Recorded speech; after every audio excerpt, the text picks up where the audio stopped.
with denying anyone with a dual citizenship to have any kind of power or position of influence in Jamaica. And America First means we revoke the open immigration law of 1965. Those are the three things I wish to say to you, This is Myron, and the Myron's co-host. Twitter space. I Brother agree, my friend. Nathaniel, I would think you that's one add? of our biggest problems is the fact that we allow these Zionist Jews to have dual citizenship and carrying a clearance. I think that's preposterous. It's terrible. Well, we need to legislate. You have dual citizenship, you can have no position of power.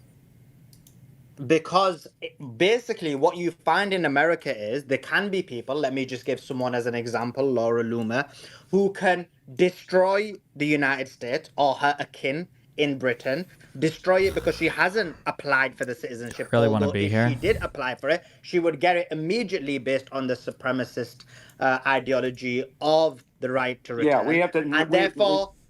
And therefore she could destroy America for the next 20, 30 years and then say, by the way, I'm an Ashkenazi Jew, I can have a right to return, and then she'll go, and based on supremacy, she'll automatically get that stamped, and therefore she will be back into Israel. Okay, let me So, answer that in so what's your contemporary thoughts on context. that? Oh, I see I'll, what you mean, Suleiman. Okay.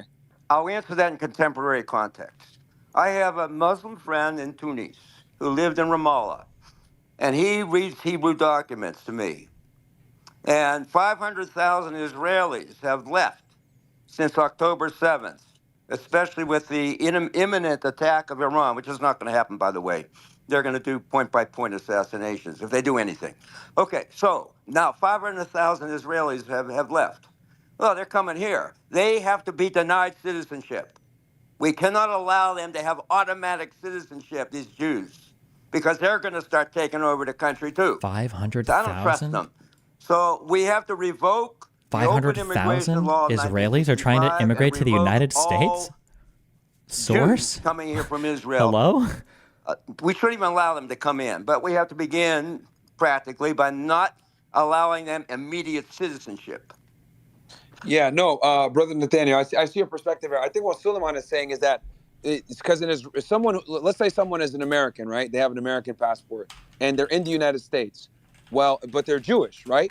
They can go ahead and get an Israeli passport in the future. So I know what you mean now with the right of return. He's saying not only do you need to keep people from having a government clearance while they're American citizen, we also need to put something in there where you can't go ahead and apply for an Israeli passport in the future and use your right of return ability to obtain that passport. Because theoretically, you can get a clearance with your American passport. Then 5-6 years down the road, after you did your background check, go ahead and get a All right, let Israeli me answer passport that. under the table. Myron, let me answer that. Yeah. Send them the hell back to Israel and let the Muslim world take care of them. I give Israel Oh, 6 years and they'll finish them off. They're hated. How'd you like to plop yourself in the middle of a neighborhood and at 10 miles around you, everyone hates your guts? I give Israel 6 years, gonzo. Then the Palestinians can have it all. But if Israel were to disappear tonight, the Jews would still be in power here in Jamaica. 10 miles around you, everyone hates money legally. Myron, with all due respect, he still didn't answer the question. And so you see, it's still the, you know what I mean, the tap it's dancing fine. around It's the fine. question. Sorry. It's fine.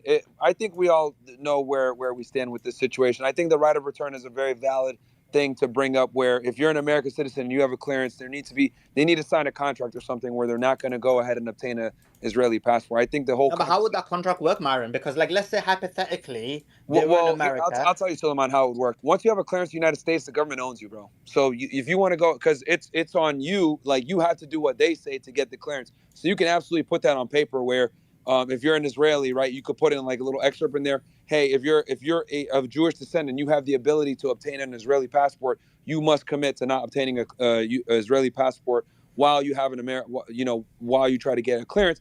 And they could put in stipulations in there, 1,001 false statements, whatever the fuck it may be. Because if you want to get a clearance, bro, they own you, so they can easily put that in there. What is he talking about? They own you. Can somebody explain that? Jewish people who, and again, by the way, I'm not being anti-Semitic. I'm just telling you this is like the reality of the situation. who have used Like, you can Israel just, for sanctuary, and you there can, is your an security, extradition, for example, we talked is about it an people who rape, SF-86 you fill people who out? are Like, they can pedophiles. lapse, and So then you, somebody I mean, hypothetically could get clearance in the United States for 20 or 30 years, destroy the United States, and then even if they sign that document, go to Israel and say, like, no, no, no, no, you can't get me. No, And so of course, and that's where America needs to get stiff with Israel and say, look, if we have someone that we've given a clearance before and they get a right of passage passport through you, you must give them back to us so they're not safe. Which that can all be done. You know what I mean? Like I said before, when you try to get a clearance in the American government, they absolutely own you. And we got Destiny in the space too. What up, Destiny? can you explain, what do you mean by they absolutely own you? You fill out your SF-86, your security clearance can lapse. What do you mean by they own you?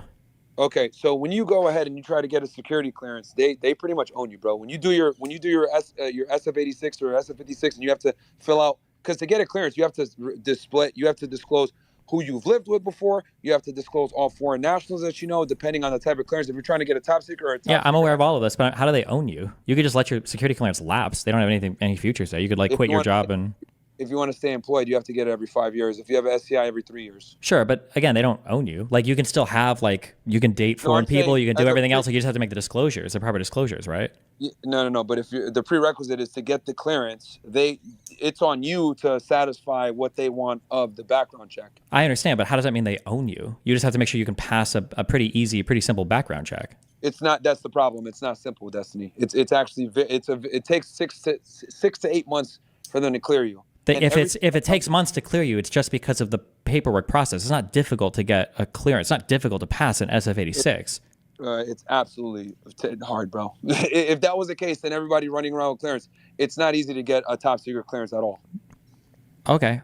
The people I've dated and talked to in the past who work for private companies, like everybody that works for a lot of the private, like... What was their position? Who did they work for? Systems engineer, Lockheed Martin, did satellite work. Can't say more than that, but like SF-86 is like... They might have had a secret maybe, or they might have not even had a clearance. They absolutely had a clearance because I got a phone call from the government to verify my background. I don't think it's very difficult as long as I'm not doing weird shit. I've never in my life heard somebody that has worked in a federal agency or for the military that said it's super hard to pass an SF-86. You just have to make sure I'm not doing weird, crazy shit. It's not. That's the thing, bro. A lot of times you get a polygraph, you get a thorough background check, you get a drug test. You were just one of many people that they interview. Like if you have they do a full financial background check on you. If your credit is fucked up, that's going to be a huge issue. That's going to keep you from getting a clearance. I understand what you're saying. I'm just saying that nothing that you're saying is that difficult. As long as you're like an upstanding American, you don't have any crazy outstanding criminal shit or any insane shit going on, you'll pass. Like you'll be fine. You'd be surprised at how many people would not qualify because they have bad credit, they've done drugs in the past, etc. All that stuff will disqualify you. Doing drugs in the past won't, but having a drug conviction might, sure. But that's going to be true of any federal job. Drugs in the past will absolutely disqualify. How will they know if you've done drugs if you don't have a? Because you get a polygraph. Destiny. Look, man. Outside of marijuana, like recreational marijuana usage, a lot of the times, like if you have drug use, it's gonna disqualify you. How will they know? The polygraph. First of all, not all of them require a poly. Number one. Number two. I'm just looking at this. I'm curious what the fail rate is. Like, I've never heard of these being difficult to pass. Just as a quick Google, it looks like 2 to 4% people will fail a. According to the national security law firm, about 1% of applicants are denied a security clearance. I've never in my life heard this claim that a security clearance is hard to pass. This is just not true. If you want to bring any other military person, or anything else, I promise you, that security clearance is not. It's not a difficult thing to pass at SF-86. Depends on what security clearance you're getting, bro. A lot of the people in the military. Yeah, if you're going like TS-SCI, you're doing some crazy CIA shit. Yeah, there's going to be a lot more stringent requirements. That's what I'm talking about. That's what I'm talking about. If you're going to have a TS or an SCI, secret compartmentalized information, it's gonna be a hard background check, bro. Like I'm telling you, man, it's not easy like you think. They do a full background check. Here's the other thing: when they go out and interview people, they interview the people that you put on your list. Then they go out and interview people outside of that. And then let's say one of them slips up and says, "Oh yeah, we used to smoke pot all the time. Or we did drugs here, blah blah." They're gonna come back and ask you questions about that. And they find out that you lied about that because you're probably gonna check off, "I've never done drugs." And then they find that you have lack of candor. Boom, you're done. You're out of. Yeah, I understand. Yeah, nobody can admit to doing drugs, of course, right? Yeah, I understand that. Hopefully, if a guy's filling out an SF-86, he'll call you first. He'll say, "Hey, I put you as a reference. Don't bring up the drug shit, by the way." No, but that's what I'm trying to tell you. They're gonna go talk to people beyond that because what they do is they go like 2 to 3 layers beyond the people that you put on your list. Okay, I would be shocked if I heard any other military or like federal employee verify that any of this is that hard to pass. Dude, I've these never people heard that this you're in my probably entire using as life. references probably have Mickey Mouse clearances, bro. That's why they didn't get pressed that hard. I'm pretty. My But guess would be that my regardless, ex, it's not given her easy. job, probably had a higher security clearance than you would. That would be my guess. Given that she was working with stuff relating to space, given that the customer of Lockheed Martin is the United States of America, and given that she was working on projects that had direct implications for national security, I'm almost positive that I'm So pretty sure she had that SCI does clearance. not- But I'm just but saying that like the idea that they that does own not you mean- just because you do a security clearance, they don't own you. You God. could just quit your job and then you're done. Okay, They don't own that's you. fine. That's fine. But Oh my if you want to God. get the clearance, they do own you, and you go through a very thorough background check. So your friend passed the background check, but that does not necessarily mean that the background check wasn't hard on her. Just because they interviewed you and then she told you, "I passed," that doesn't mean that the background check was easy.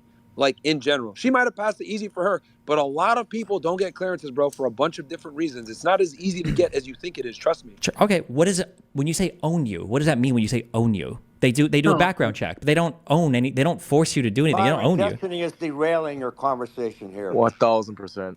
Yeah, you're totally derailing it, bro. When I say that they own you, good at you're talking like about literally nothing. you're looking at it literally. What I am saying is that you must succumb to the background check. You must go in for the interviews. You must go in for the polygraph test. You must submit to all the drug testing. You must provide them the people to ask questions to. They can bring you in as many times they want to ask you questions. The background check could take 6 to 8 months. You want to stay employed, you have to continuously get background checks. You have to continuously do drug tests. So yes, they do own you in that sense. That's what I mean. Okay, sure. I'm sorry. I'm just trying to clarify what you mean by that. What is the rule here that nobody with dual citizenship then should be allowed to have like any kind of security clearance or? Yes. That's the argument that we're making, yes. I don't think anyone that has a security clearance should have any dual allegiance to any foreign nation ever. And then what is the rationale for that? Because we feel like they might show more allegiance to a foreign nation than the United Because they'll States. likely commit treasonous They'll be acts, traitors. like various dual nationals have done so in the State Department, such as David Wormser, Doug Faith, Richard Pearl, Paul Wolfowitz, and I can go on. Gotcha. They'll Do we transfer agree that represent like? Israel's interest first? Do you think that everybody that's a Muslim should be denied citizenship since any kind of like global jihad or any kind of calls from like I imam think, or like Myron's anything quite like that? clear about positions of power, right? It's not based on Jewish religion. They can practice a religion. It's about whether they're going to be dual nationals. Well, sure, but I'm talking about like if somebody is a devout, if somebody's a devout, that's great. But if somebody, that's great. But if somebody's like a devout follower of Islam, if a foreign imam like gave some kind of like call to jihad or something, derailing. I'm not derailing. I'm asking. Wouldn't you be? Destiny, I'll answer your question. 1 second, guys. Everybody Let me be answer. quiet for 2 seconds. Let me be very clear. Me and Destiny disagree on almost fucking everything. He hates me, I hate him, but I respect him as a peer. And I invited him here, and he's here as a guest. And I like the guy. I get along with him, even though we disagree on everything. So please let's show him a little bit of respect. He's not like these typical dickheads that come in here to be pieces of shit. I like Destiny, even though we disagree. So please let's let him get his question out. Go ahead, Destiny, please. Yeah, so he asked us. Let me answer that question. Destiny, I think we spoke about this in the debate on Fresh and Fit, and I think you conceded the point that dual citizenship. So it's not dual religions. Like you can be any religion. The point is, if there's a Muslim, as an example, who was in the United States, and then he also had citizenship of another Muslim country, it can be Iraq, Iran, Saudi, then yeah, they also should not be able to hold office. So yeah, the situation carries. Well, no, I'm not talking about citizenship. I'm saying just simply being a Muslim. Like the question would be, if you were a Muslim in the United States of America and some imam or whatever leader of whatever your sect made some kind of declaration for a global jihad or jihad against a country outside of the United States, you would be obligated to follow that religious teaching over anything in the U.S., right? I mean, that's not true. There's no such thing as there being an imam who everybody follows. That there isn't. It isn't like, it's not like Catholicism where you have like some kind of pope who's basically in charge of the entire Muslim masses. That's why I gave the example of Suleiman, has Judaism that and ever Islam being happened very similar. before? Just like Judaism doesn't have like a pope figure. You can't just take what one rabbi said and then say, I'm gonna blame all Jews and now all Jews are a threat, because then that means a lot of the videos that are posted online where a rabbi said some mental stuff, that every Jew is accountable. So the same thing is applied to Islam. Hence why we talked about citizenship as opposed to being a follower or practitioner of a religion. So then who is the Ayatollah? So the That's Ayatollah- Iran. The Ayatollah If I- is if I Iran, the may- whole country? What is his The position supreme in... leader of Iran only. Truth. If Do I may, you Destiny- even know the Destiny- difference between Sunnis and Shiites?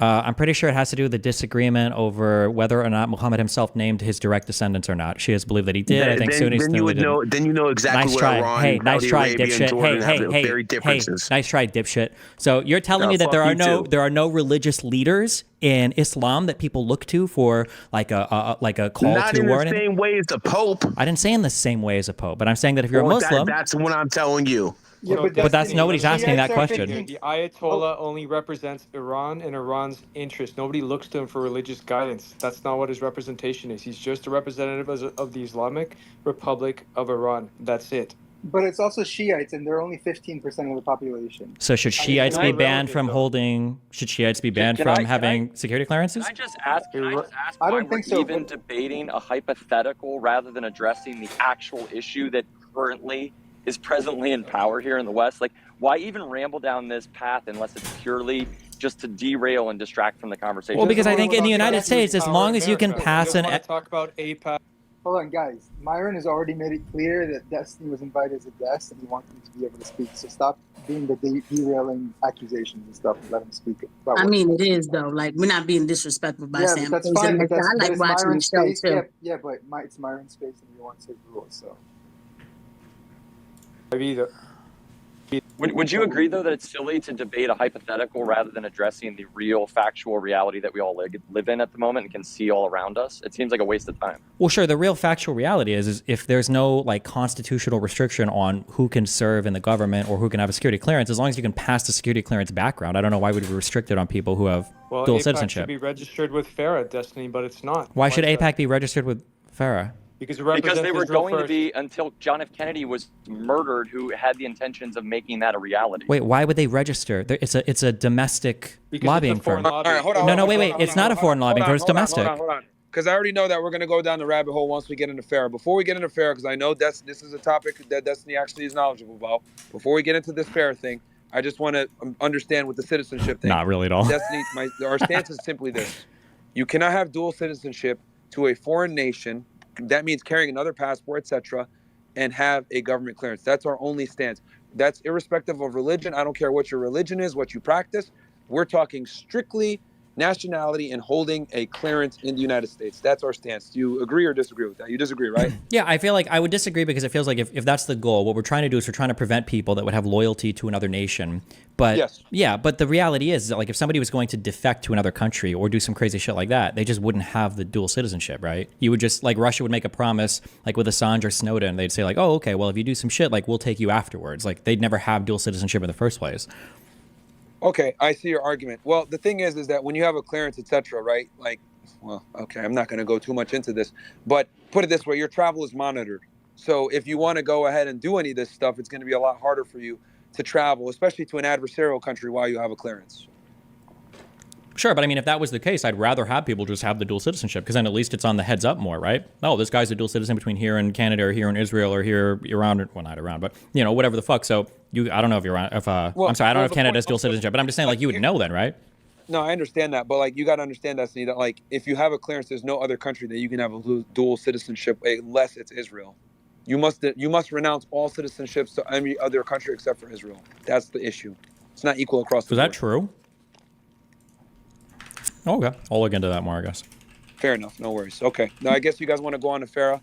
Well, Myron, before we go to FARA, with all due respect, again, if I could ask you, when we say that, though, about just it being with the passports, then now the argument for Biden's cabinet kind of goes out the water because I don't think that they have a passport with Israel. But, Anthony Blinken went to Israel as a Jew. Janet Yellen, all that. You already know You the don't have list. to have a passport to be a dual citizen. Right. So, okay. Yeah, some of them are dual citizens without passports. You can absolutely be there's a lot of Americans that don't have passports, but they're American citizens. So Like papers, are we saying papers or are we saying right to return? That's all I'm saying.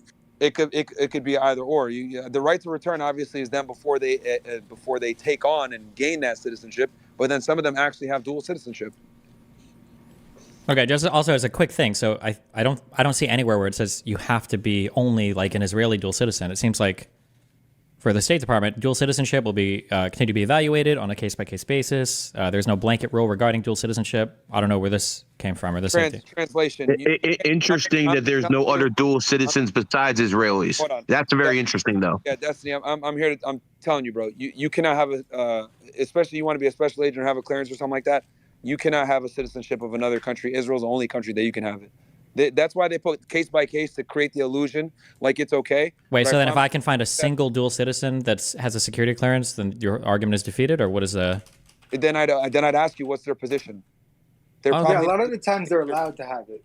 It's- that means that they're probably not doing anything serious, or they have a mediocre clearance. But if you're gonna have a top secret or SCI, they're absolutely gonna make you renounce that citizenship, and the only citizenship you'll probably be able to maintain with that type of clearance is probably Israel, and that's it. Okay, just as a quick question, because Elon Musk, I'm sure, works. He must have some crazy clearances now. Is he still a citizen of South Africa, or has he renounced that citizenship? I don't know. I don't know if he has a clearance. Keep in mind Elon that Musk is an entrepreneur. He's not in a political position. We weren't talking about political position. We were talking about security clearances. You don't think Elon Musk, the guy that does Starlink and works to launch spaceships, you don't think he has a super high security clearance? he might not, bro. Because keep in mind, the president doesn't even know about certain shit that's going on with UFOs or whatever. Everything in the government, dude, is need to know and extremely compartmentalized. So since he's in a CEO position, he's not there in a day to day and looking at shit going on. He might very well not have a clearance, bro. He might not. Huh. Very probable Okay. that he doesn't have one, or it's a low-level security clearance. Because the way the government works is they give you the security simply for what you need to know for your job.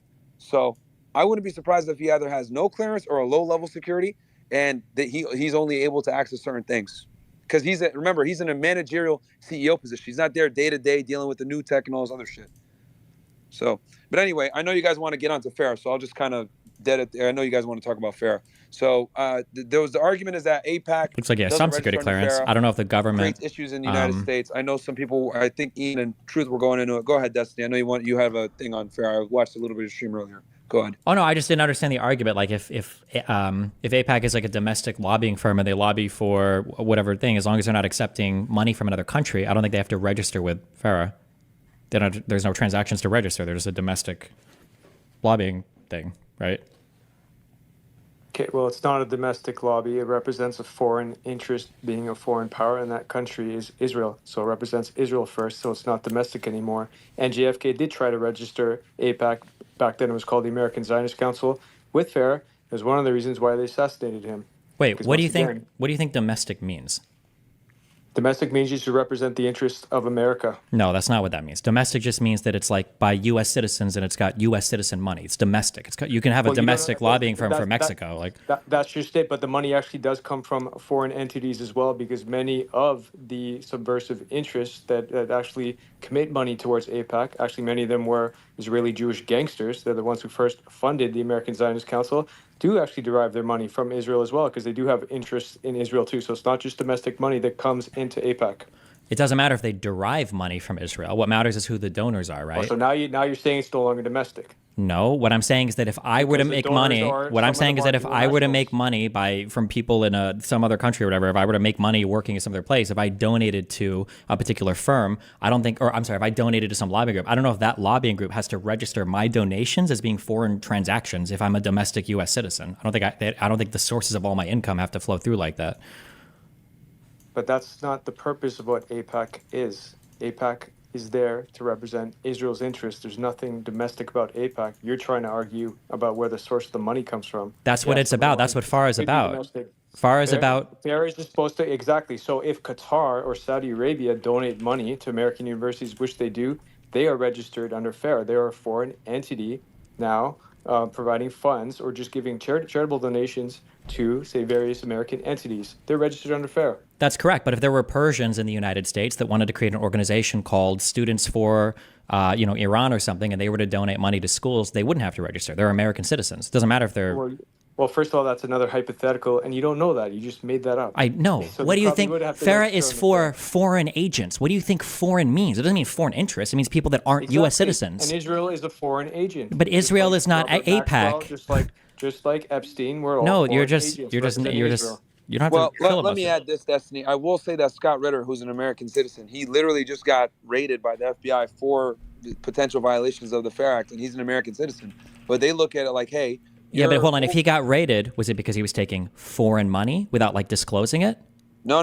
That's the crazy part. It was simply because he had contact with foreign dignitaries from Russia, and they didn't like that. And they're like, hey, you would have to register as a foreign agent because you have contact with Russia. But why do they do that? Because it's Russia.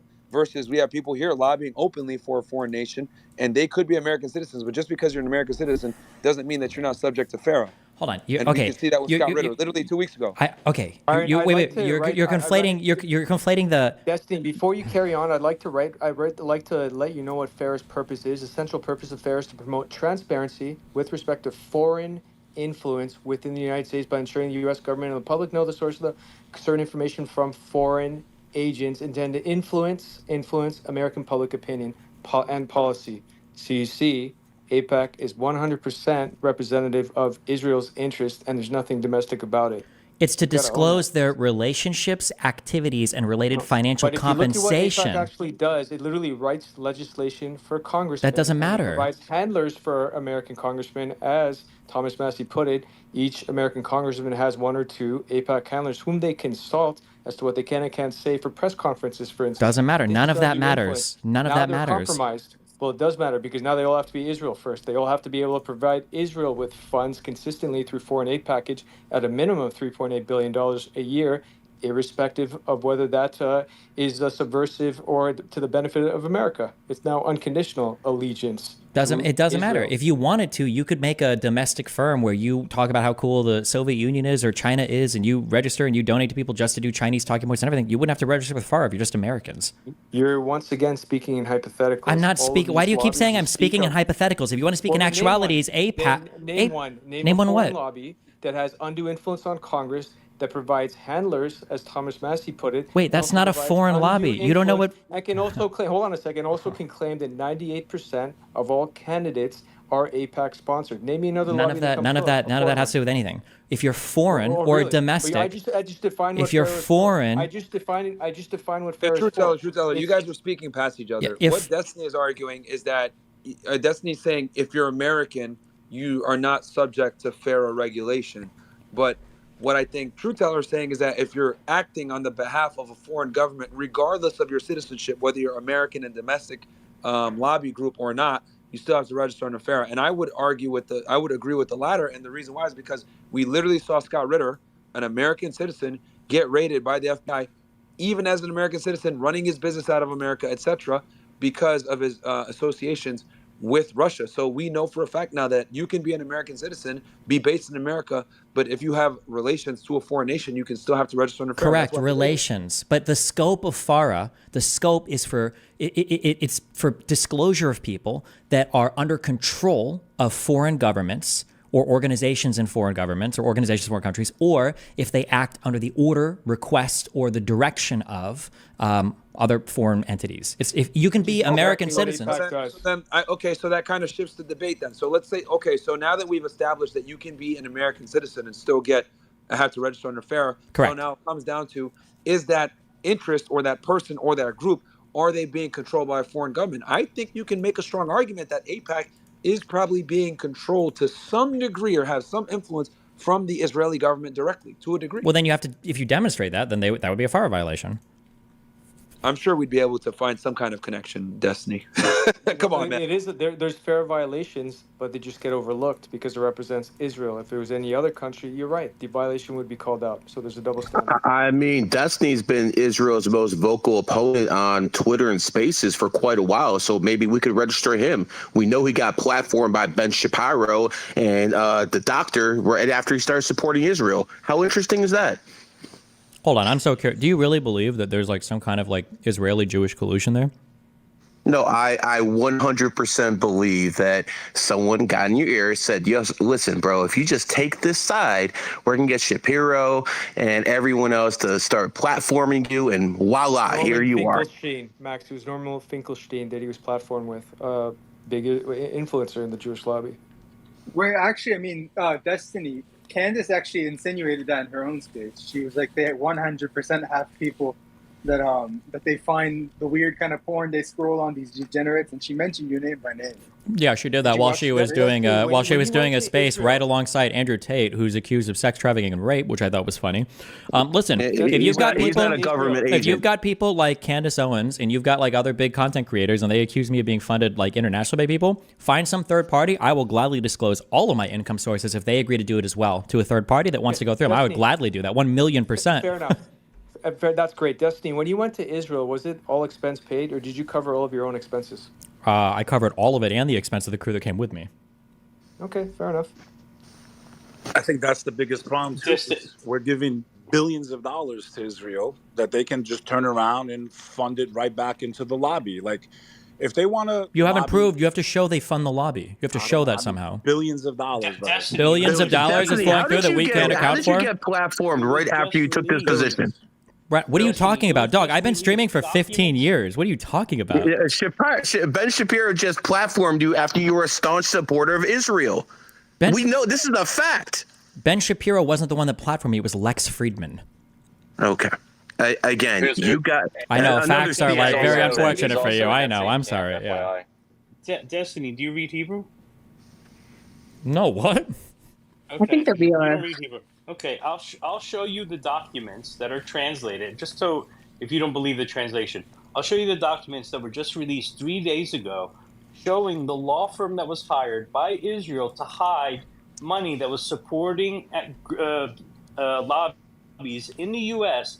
and how they could hide it without triggering FARA. Because of COVID, there was a lot more investigations about, sorry, not COVID, because of Trump, there was a lot more investigations about FARA, and they were worried that they would be caught funneling money back into the U.S. to fund lobbies. Okay? This was just released 3 days ago. And you're sitting here talking about the fact, that, like, oh, they don't have to register for FARA because they're not under the control. They're funneling money back, which is 100% illegal. Just like U.S. funding Israel is actually illegal because they hold nuclear weapons. So the first claim that I made, was there seems to be a misunderstanding over why you'd have to register as a foreign agent. If you can demonstrate that AIPAC is taking money from the government of Israel, or that people in AIPAC are getting money from, or orders from, or directions from people in Israel, part of the government, or any foreign agent in Israel, then yeah, I would say, yeah, obviously they have to register. But it seems like you guys think that you can't lobby for a foreign interest or whatever. If you're like, you can do that. You are allowed to do that in the United States. If you're an American, you can. But if it's funded from the outside, you cannot. And that is the issue, is laws get skirted for Israel all the time, just like us giving them aid. We're not allowed to by the nuclear pact that we have. And they have nuclear weapons. And we know they do because Hillary Clinton has it in her emails that were dumped, where she says we need to invade Syria to maintain that Israel remains the only nuclear power in the region. So why would Israel be trying to skirt the law to send money here if they can just avoid all the FARA violations anyway? Why wouldn't they just send it blatantly and say? And here's why. I just found it for you. So AIPAC is legally designated as the only lobby that has a special status as a 501c4 social welfare organization. That means contributions to AIPAC do not have to be made public under federal disclosure law, so we don't even know where the money actually comes from. Traditionally, AIPAC has kept the identity of its biggest donors a guarded secret, so there's no transparency. Isn't that a problem for you, Destiny? Well, I don't know. How many of these large lobbies are 501c4s? Well, why should they even get 501c4? By the way, we're talking about AIPAC. What is a 501c4? Yeah, it's not just AIPAC, Truth. It's a social welfare organization. Okay, what are the qualifications to be a social welfare organization? Do they meet those qualifications? I'm just letting you know what the status is. Okay, so look, you don't even know. You're mad about something. You don't even know what it is. Like, what am I mad about? You're saying they shouldn't. You're saying that they. You're the one asking me. Wait. You don't know either. I didn't know what it was. You're the one making the claim, dude. I'm asking you. No, that's why I'm asking you. I'm asking you, what is a 501c4? I'm not deflecting. It's just the status of the organization. That's all. Yeah, but you're saying that you're implying the status is wrong. What I'm trying to tell you, hold on a sec. What I'm trying to tell you is now they can keep a guarded secret who their donors, who their big donors actually are. Therefore, there's no transparency with this organization, because your claim earlier was that these lobbies are domestic. But if they're allowed to keep their donation, the source of their donations a secret, now you don't know if they're domestic anymore. So that raises questions, doesn't it? And alarm bells. No, because it would still be a crime if you were a 501c4. It'd still be a crime to get foreign aid or foreign direction. So just a quick one, Truth. You're not answering his question because your point is this, that they are not being transparent with the funding they receive. So there is a high likelihood, or there is a possibility or probability that they are getting funding from Israel. What he's asking, Destiny, is that if there is a large number of other lobby groups who are basically in the exact same situation, it does weaken your argument. So you do need to have that information. Hold on. No. and It provide that doesn't with- weaken my argument at all. To be clear, No, I'm sorry. I'm Do you think that supporting your foreign position. contributions? Do you think? Destiny, I I'm don't care. That's fine. supporting your I don't need your support. I'm supporting Listen, your position. I I'm understand. saying For a truth argument 501c3, gets for a 501c3, it's not like we discover FARA violations just because it's like openly reported and somebody made a mistake. I imagine these start probably as criminal investigations, would be my guess. Somebody's tipped off by somebody, or some banking transaction is noticed by, I don't know, the Fed or some kind of like federal system. That'd be my guess for how these are found. It's not just because it's open or like, oh God, they're a 501c4. We can never find the crime now. Like, Well, Destiny, a 501c. Destiny, one second, Ivy. I'm supporting your position, Destiny. I'm saying the truth needs to look into other organizations that are in the same position to defeat your argument. oh, never mind. I I understand what have a you're saying. Okay, I got you. Yeah. Suleiman, I have a here- different. Sure, I have a different argument. I can look I have a in- different. Suleiman, One second. I have a different argument against you, but I'll leave that for a second. Who? Go ahead. So, Suleiman, the documents that were leaked were showing from 2018, Israel was trying to fund to create a ban on the anti-BDS movement to make protests. This was 2018, and because of what was going on with Trump, in the letter it says they are worried because they have ramped up FARA investigations, and they used a law firm to then distribute the funds. It does not say to which lobbies they distribute the funds. It does speak about the purpose, which was to pass a law that you cannot boycott Israeli products. That was the recent documents that were released. So we can't know the lobbies. A 501c4 makes a social welfare group, which allows it to do political lobbying and advocacy, and they can still keep the tax exempt status, like a 501c3 would get. So that's what that one does. So, Truth, have you got an answer to that? Because I want to present a different argument about this, because I have a different point. Do I don't know what there is to answer. Like people, see if there's like any it other seems to. lobby that enjoys that kind of status, and I haven't been able to find it. One of the things it does say with respect to 501c4s, legally they are not. AIPAC legally cannot have politics as its primary purpose, even though politics is its main purpose. So they're already in violation. It just doesn't get called out because once again there's a double standard, and it still has wide latitude to impact elections in a variety of ways. So once again, it uses loopholes, I guess you can call them, to still impose undue influence on politicians, all candidates, all congressional candidates, Senate candidates, obviously the presidency, and basically any position of power, including judgeship. So you see, AIPAC does have disproportional control over American politics, and it's a foreign lobby. Destiny? Oh, I'm muted. Well, yeah, I just if we think that it doesn't qualify for 501c4 status, yeah, then I guess we would list examples of a 501c4 requirements if we feel like it doesn't. Can you at least accept the point that they get a pass? They're just allowed because nobody has the power to stop them or register them with FARA? Well, it seems like that's literally the opposite of everything you cited so far, right? So in looking at like this, I guess the Guardian published an article on these leaked memos. I don't know why Israeli legal teams would be trying to figure out like, okay, well, how do we avoid like having to register something as with FARA or whatever? Why would they even be asking these questions if they could just avoid them so easily? It seems like they're trying to find ways to do legal compliance that still benefits them to the most, which is like what every corporation does, right? You try to do ways to do legal compliance in the way that... They should just be obvious, Destiny? They should just be obvious, apparently. That's your argument. What should just be obvious? Why would they try to hide it? Why should they try to hide it? No, I'm saying you wouldn't try to hide it with legal teams. No, I'm saying you wouldn't try to hide it with legal teams. You would do extra legal things, right? You would do things that are outside of the law. So Destiny's does Israel have... Is this, one second, guys. Destiny's argument is this, and I don't think you guys have defeated it. His argument is That's this. If Israel has received special privilege, they wouldn't be trying to skirt the laws and getting a legal team to try and find loopholes to try and ensure that they're able to fund these practices. His argument. I think you need to defeat that argument. Go ahead. Yeah, who would they go to, Destiny, to skirt the law? Not experts in the law. I mean, that's just completely flawed logic. It just seems weird that these emails would be circulating on like official like ministerial computer systems if they were trying to like break the law. And I haven't seen any evidence from any of these guardians that they were looking for ways to break the law. It just seems like they were looking for ways, like whatever legal loophole or whatever shit they could find. Okay, well, Israel, there's a violation of the Leahy Act, which prevents the United States from funding a genocidal state, which Israel is. It's committing a genocide, yet the U.S. continues to arm and fund them. Well, whether or not they're committing a genocide is still, that's a matter of. Also, real quick, just as a real quick thing, so I looked at the IRS rules. So organizations described in IRC 501c4, C5, and C6 may engage in an unlimited amount of lobbying, provided the lobbying is related to the organization's exempt purpose. So it seems like they can do political lobbying. They are allowed to do that. A 501, yeah. Do you acknowledge you were wrong? Do you believe the Israeli lobby has? Do you acknowledge you were wrong? Whoever said that about the 501c4, do you acknowledge you're wrong? Yes or no?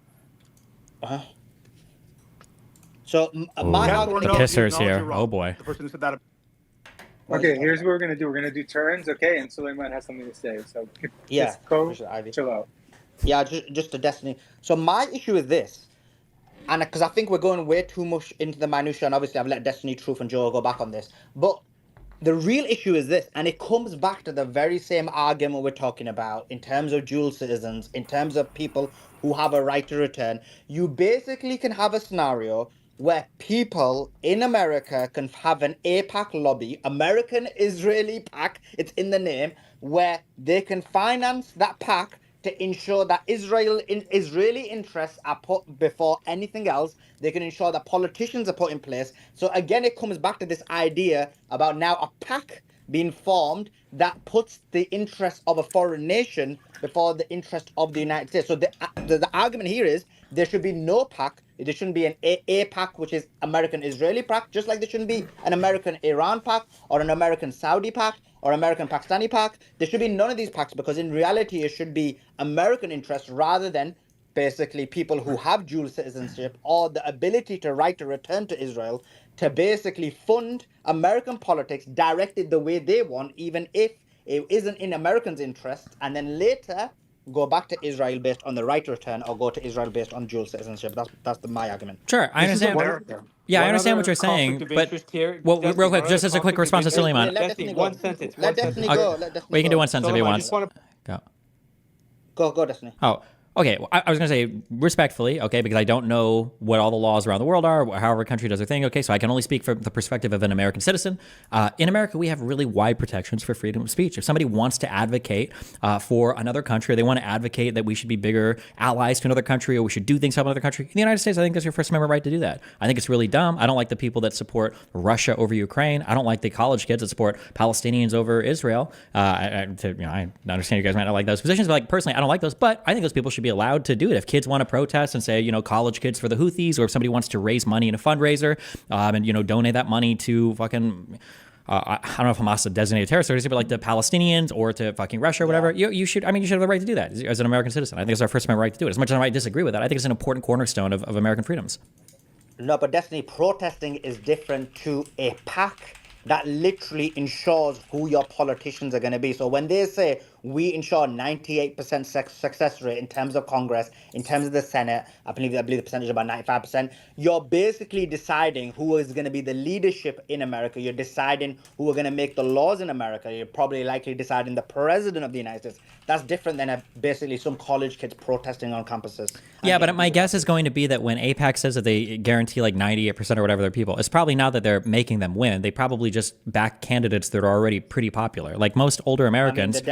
They demonstrated, like, you had sit in Congress, and as soon as they were pro-Palestinian, they financially backed the other candidate, and they've won significantly. And then generally speaking, whomever they back, they generally tend to win. It shows the power and the level of funding they put into it and the level of impact they have on U.S. politics. It's highly. Well, how do we know that it wasn't just that voters? I'm going to get cut off again. I'm going to get dropped again. Suleiman, it's the opposite.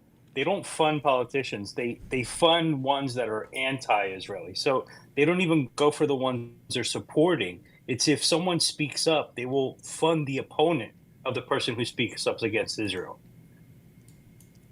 Yeah. Example, when George H.W. Bush suspended the $10 billion aid package, they dropped his funding essentially because that violated what's in Israel's best interest. Same deal with Kerry Bush. And Thomas Massey's opponent, they heavily funded him. That was an exception case where they lost. But again, 98% of the time, they fund the candidate that is pro-Israel. And that's why they do actually like similar to like a birthright trip, all expense paid, so they can demonstrate their loyalty to Israel, and then they'll receive this generous funding. Destiny, the other conflict of interest here is that Israel does not have an extradition treaty with the U.S. So if these dual nationals commit crimes and then run off to Israel through birthright, they can't be transferred over to face prosecution. Don't you think that's a problem? I don't know what the standard of extradition is for the United States and other countries. I don't know what our extradition agreements usually look like with people that we consider allies. But also, again, back to the APAC thing. It exists Like, I'm with sure that Canada, the APAC. UK, I'm and sure that for France. It APAC. exists with I'm all sure the that for NATO allies. APAC. I'm sure that for APAC. Hold on, guys. I can speak to that real quick. With extradition, typically friendlies almost always turn over people. You do something called an MLAT, right, with an AUSA, and typically if it's a friendly country, they turn them over right away. It's not that big of a deal, unless like it's a Assange big case like that. They're an Australian, it's a political case. Then they might go ahead and stammer a bit. But if it's like some other shit, they're going to turn them over 9 out of 10 times, which is weird that Israel doesn't have that reciprocation. Wait, hold on. I'm looking at this. Apparently, Israel literally does, as of, I don't know how long ago, for at least 4 decades, Israel does have extradition with the United States. No? Yeah, well, they don't honor it because we know that's one of the pedophile homelands. Never. Wait, who's honored a person who's charged with a crime in the U.S. that wasn't extradited from Israel? It's known that there's a lot of pedophiles that go over there. I can't think of anyone off the top of my head right now, but I mean, we know John over there. Who? Able to go over there after the fact, right? And he was one of the worst spies. Jonathan Pollard, after Trump commuted his parole in 2020, he went on a private jet of Sheldon Adelson and went directly to Israel. Yeah, but he's looking for example of when someone wasn't extradited. I think is what his Destiny's looking for. Yeah, I can give him an example. Destiny, are you into crypto? I mean, I'm aware of crypto. Okay. Do you know the Celsius case? No. Okay. Well, the co-founder of Celsius ran off to Israel. His wife is the one who wrote the article for the New York Times. Netanyahu invested in him to open a new business there after scamming billions of money from people in America, while his partner is in jail in the U.S. This and only because Alexander Mashinsky guy? He has not been sent back. Yes, Alexander Mashinsky was arrested. His co-founder was not. He ran off to Israel and was not returned to America. Wait, is this... And not only wasn't returned, Netanyahu invested in his company. Okay, and this... His wife, who never wrote an article in her life, gets published in the New York Times about the whole rape thing. Okay, so this guy has been like charged with crimes and Israel won't turn this dude over? Weird, huh, Destiny? You say that, but every other fact you've given me so far has just been dead wrong. So I mean, obviously, I'll look this up and I'll see if it's true or not. Yeah. Not a single thing I've said has been dead wrong. You can't fund Israel if they hold. You can't aid a country that has nuclear weapons. That's not wrong. That evidence is out there. The evidence about Israel using a law firm to not get caught by FARA to fund lobbies. That's evidence that came out, and you're like, it'd be weird if they use lawyers. Who else knows about the law? And yes, it is actually on. State of Israel Ministry of Strategic Affairs and Public Diplomacy letterhead, okay, and that was released. That was leaked. And you're telling me that you debunked what I said? All you said is it'd be weird if they use lawyers. It's not about debunking it. It's just saying that like the. Who else would they use? It's just wait.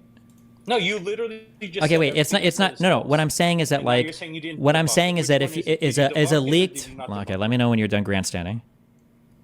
Okay, so. A leaked letter showing that you're trying to find a way to get around some legal requirement is not evidence of like you intending to commit a crime, right? If you're looking for legal loopholes or something, it could point in that direction, but you need more than that, right? Just like me emailing a CPA and saying like, hey, is there a way I can get around like this type of like tax or whatever? That's not intent for me to engage in what? Intent is how many parts to the law? None of the law. I don't know what you're talking about.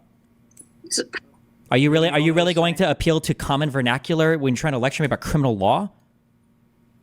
All right, Destiny. Seriously, I want to know. I want to know one thing, Destiny. Do you believe Israel has an unjustified influence on the United States of America? Yes or no? Probably not. Okay, that's it. Okay, whatever. That's it. We know where he stands. He's a paid agent. That's insane. That's insane, bro. Just remember, I'm willing to put up my financial disclosure. I will put up who I get paid for against any of the other larger figures you have. None of them will agree. You took the None of them will agree. None of them will agree. You've been platformed. You've been platformed ever since you took the Israeli position on October 7th, and they showed everyone that if you actually serve the Zionists, they will platform you just like they platformed Destiny. Oh, yeah? I'm not going to go with that with Destiny only because like I've already knew who he was. And I think that he really believes what he's saying because that we do have Americans who are actually this lost in the sauce and will really say this. So let's just make it very like simple.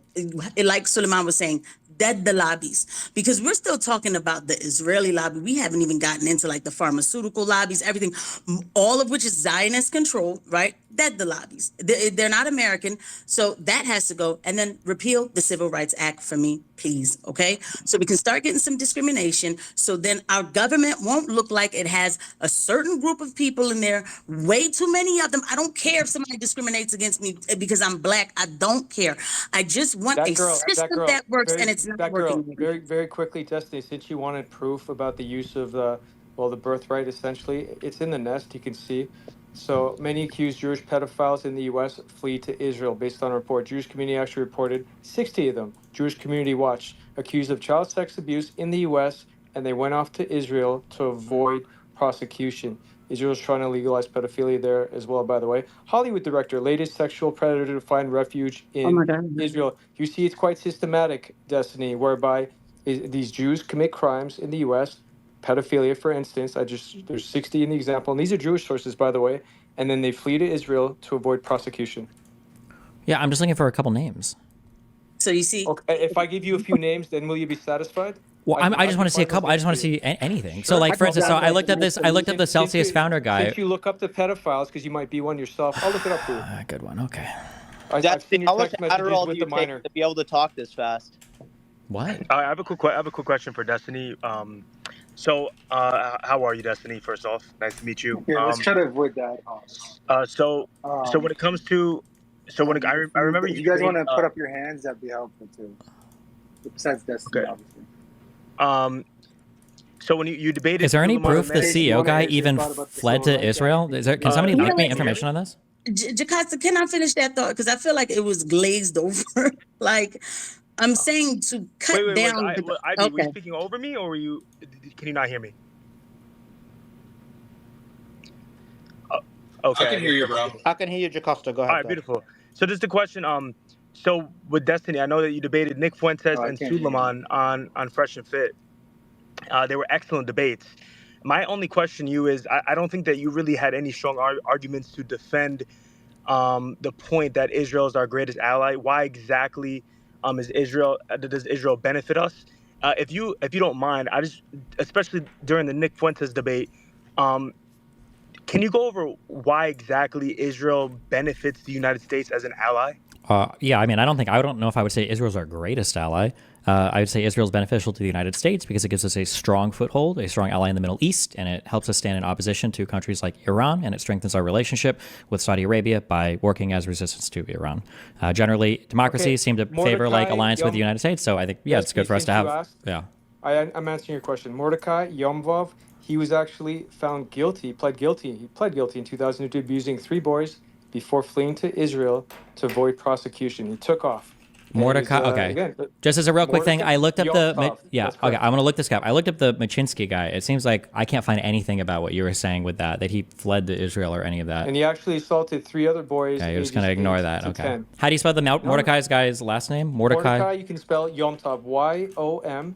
Okay. And by the way, this is in Jerusalem Post. You know what? I'll send you I don't know if I can send you a message. I'll send you. It's a Jerusalem Post article. I don't make stuff up. Y-O-M-T-O, V's and Victor. I'm going to send you the link, the original link, no screenshot, to your... Okay, well, you've blocked me, so I can't send you anything.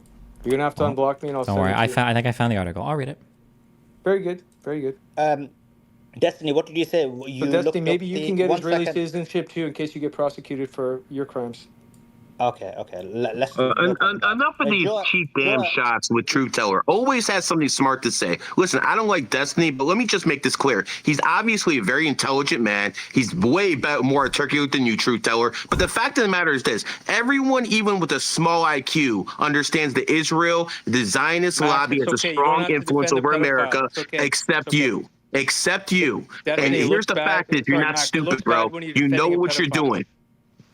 So one second. Destiny said that he looked up Machinsky. Joe, I think that was your argument. He said that he couldn't find anything on there. Joe, have you got anything to back up your point? Yeah, I'll go get the article. But he's his co-founder. He was also guilty in the court. He just wasn't there to be tried. Yeah, I see both of them were indicted. I see what Joe was saying. They were indicted, but basically they got sued civilly by the SEC, and they were indicted federally as well, criminally. Yeah, So and, he's and correct. the one guy ran off to Israel and then was not sent back. Yeah. So there's So and then his wife runs his okay, wait. FARA So just campaign about rape. yeah. New So York Times. real An quick. unpublished Okay, hold on. author Real who's quick. an Real quick. I'm ex-IDF okay. soldier. Yes, I'm sorry. Wait, Real that's quick. kind of I run understand. off. I understand. This is going to be His hard. wife. Yep. Oh, I'm muted right now. Yeah. What is your Okay, sorry, hold response, on. Destiny? Yeah, so real quick. Okay, so I don't know how difficult this conversation is going to be to navigate if people aren't aware of like how criminal law or any of this works. To extradite a person, okay, my guess, I don't know what I'm saying, my guess is going to be you need an actual criminal charge. So I'm looking up this Mordecai guy, and I could be wrong. I'm just looking through this Jerusalem Post thing. It sounds like this guy wasn't actually charged with a crime in the United States. People just suspected him of having committed it, but he wasn't like a suspect in a criminal investigation. That's what it looks Israeli like. court found him guilty of child molestation. Of a person he molested, was that in Israel? And this was in 2002. Wait, no, wait. he did this in America and then Hold he on. escaped. I'm so sorry, sir. I'm reading this article. It said, while staying in Israel, he was accused of sexually assaulting a young girl. No. And then after an Israeli court found him guilty of child molestation in 2002, he served time in prison and was released. So it sounds like he did this crime in Israel. I don't think he was charged with any crimes in the United fled to States. Israel. He did pled flee. guilty Yes. and then No, he no. fled to You're Israel. conflating. He did flee. It sounds like he did flee to Israel, but he wasn't charged with a crime in the United States. Okay, another alleged sex offender. Wait. Do you acknowledge for this guy? Wait. Do you acknowledge you just made this guy up? You made this up. Truth, did you say, I didn't did you make say it he up. pleaded guilty?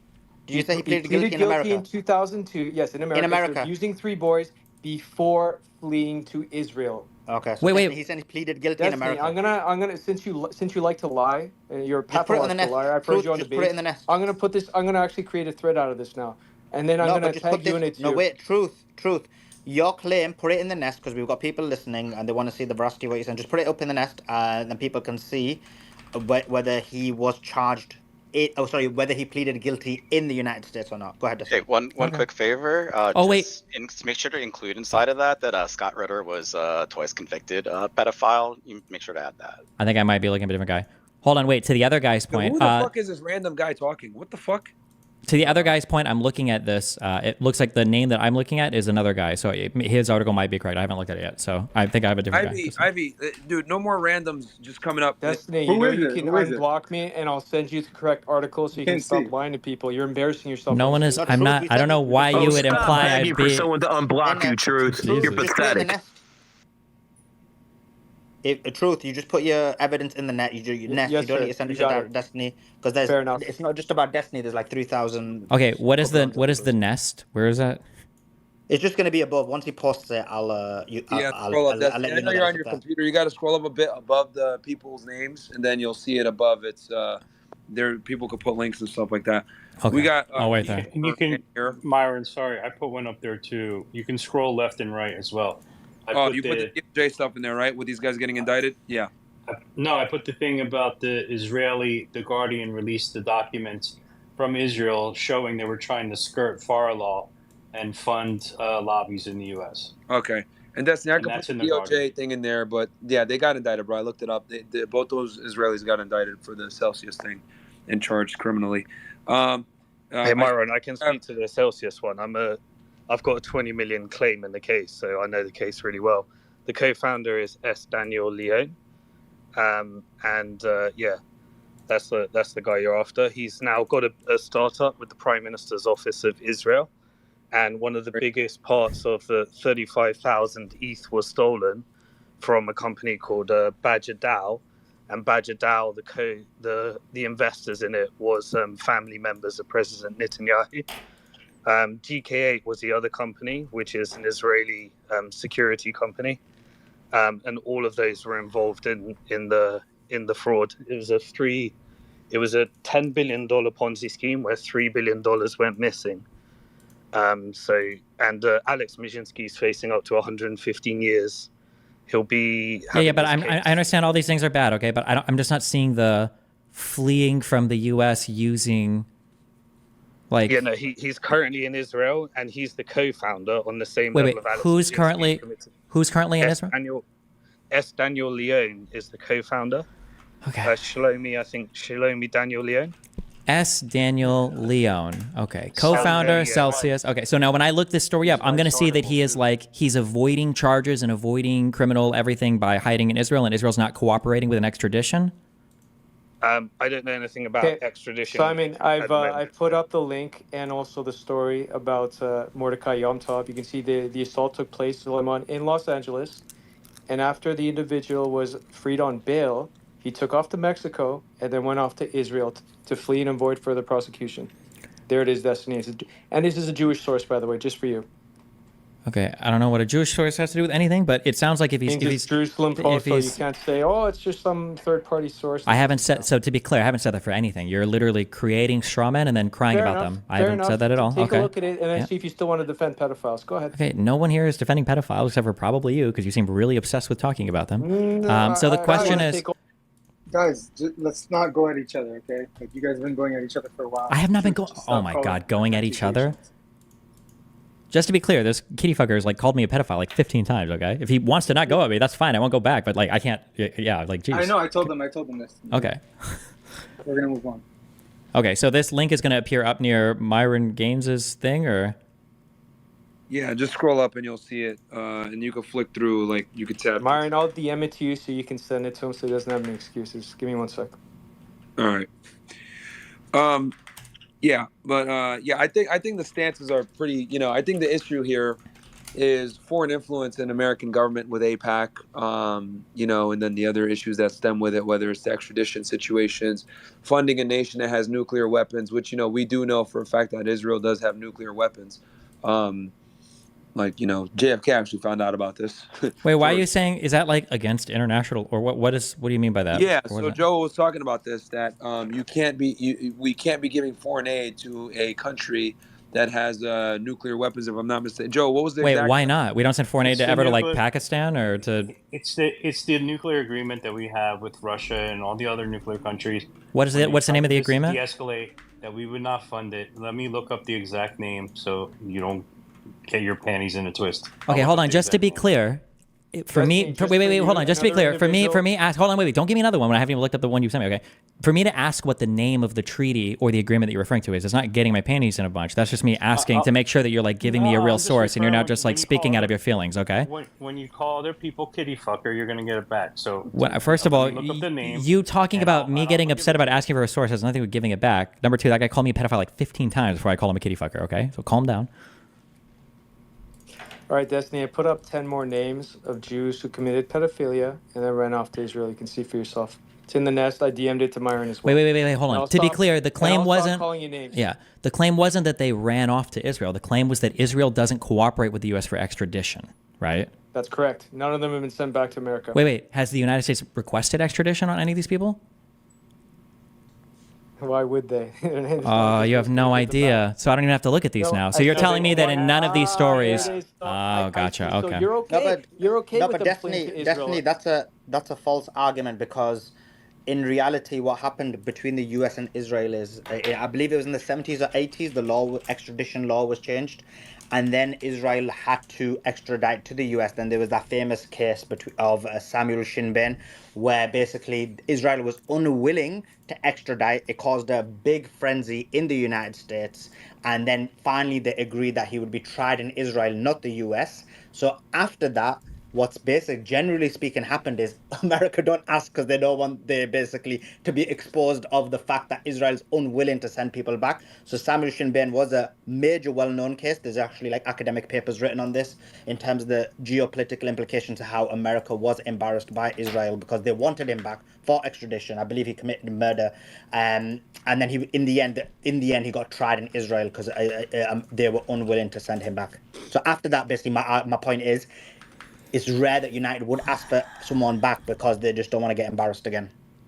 Hold on, Peter might know the name of this thing. Peter, what were you going to say about nuclear weapons in Israel? You can speak now.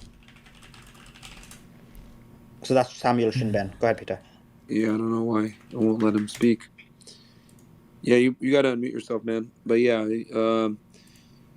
dude. I mean, that's the.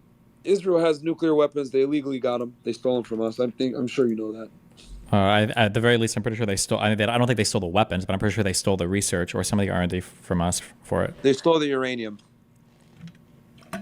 That would make sense, I guess, because them enriching it would probably show up on satellite. Okay. So, Myron, it did. That's actually. See, yeah, that's precisely how they got another. Actually, I've got another Israeli article. It says Israel's law of return lets criminals abroad run from the law, and Israel routinely refuses to extradite its own citizens who've committed various transgressions in different countries around the world.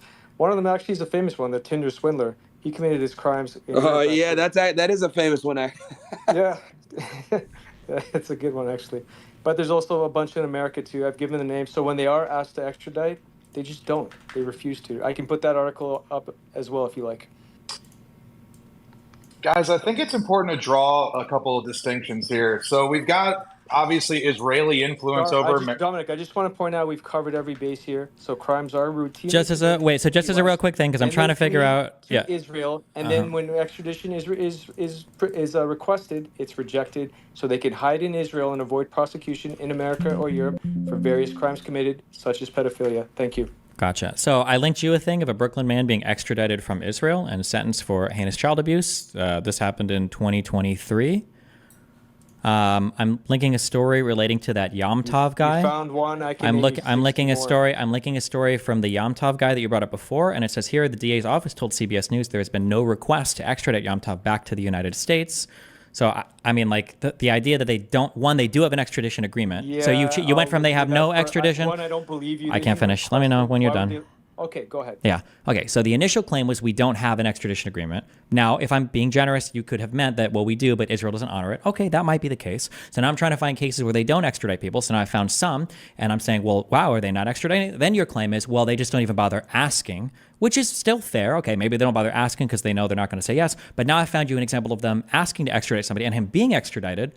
So I need something more now because it seems like I can find at least one guy. I could keep looking to see who else has been extradited. But if I find two, is that enough? Five? An exception isn't the norm because I just showed you they routinely reject extradition. You have to show me one. Show me one. Criminals. Show me one. I just showed. I gave you a list of 10. No. Don't give me 10. Just give me one.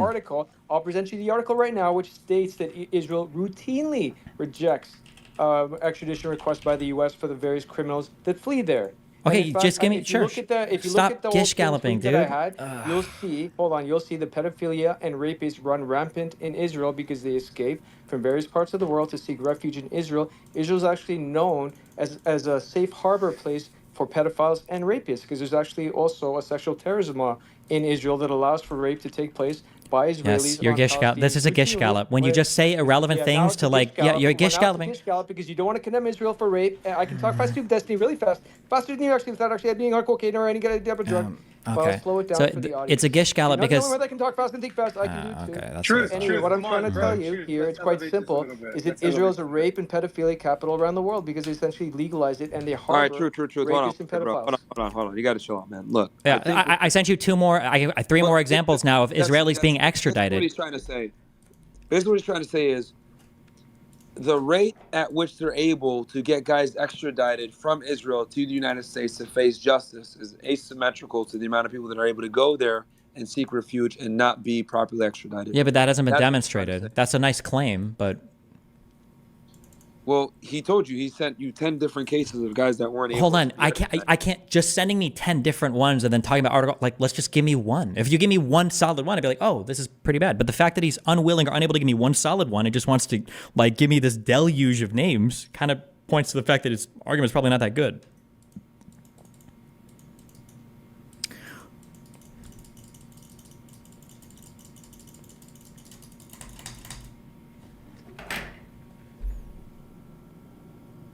Fuck me.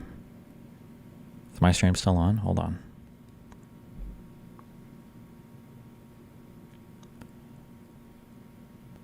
I think my computer parts get here in like 2 days. My shit is progressively freezing on my computer for opening too many links. I don't know if Google's eating too much memory or...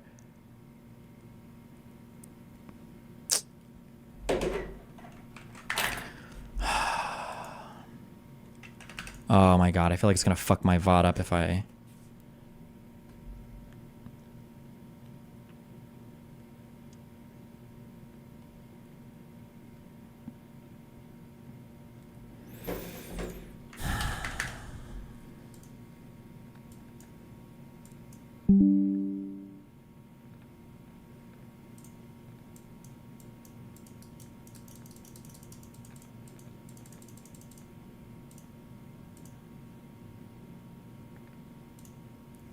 Chrome is like actual hellspawn, dude. Jesus Christ.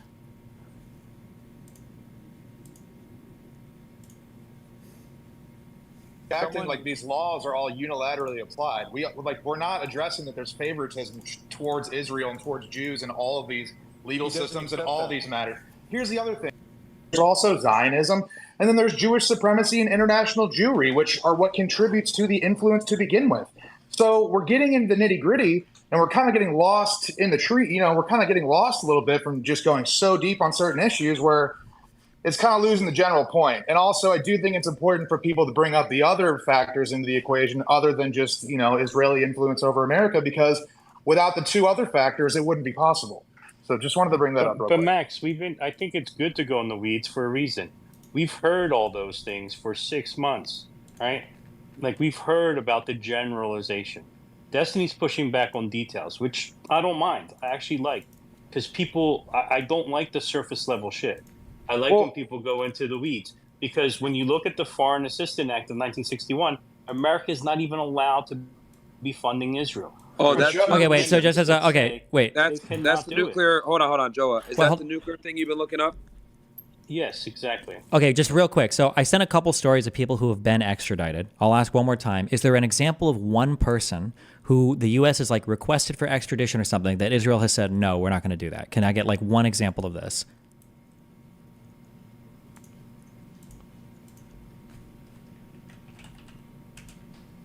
Joe, all I'm saying is people don't really. I gave you an example. I said Samuel Shinbin. He was a famous case where he murdered someone, and this is actually there's a lot of academic papers on this. I've already explained this to you. This was after the extradition treaty was changed, where there was meant to be extradition to the U.S. He murdered someone in the U.S. America asked for him.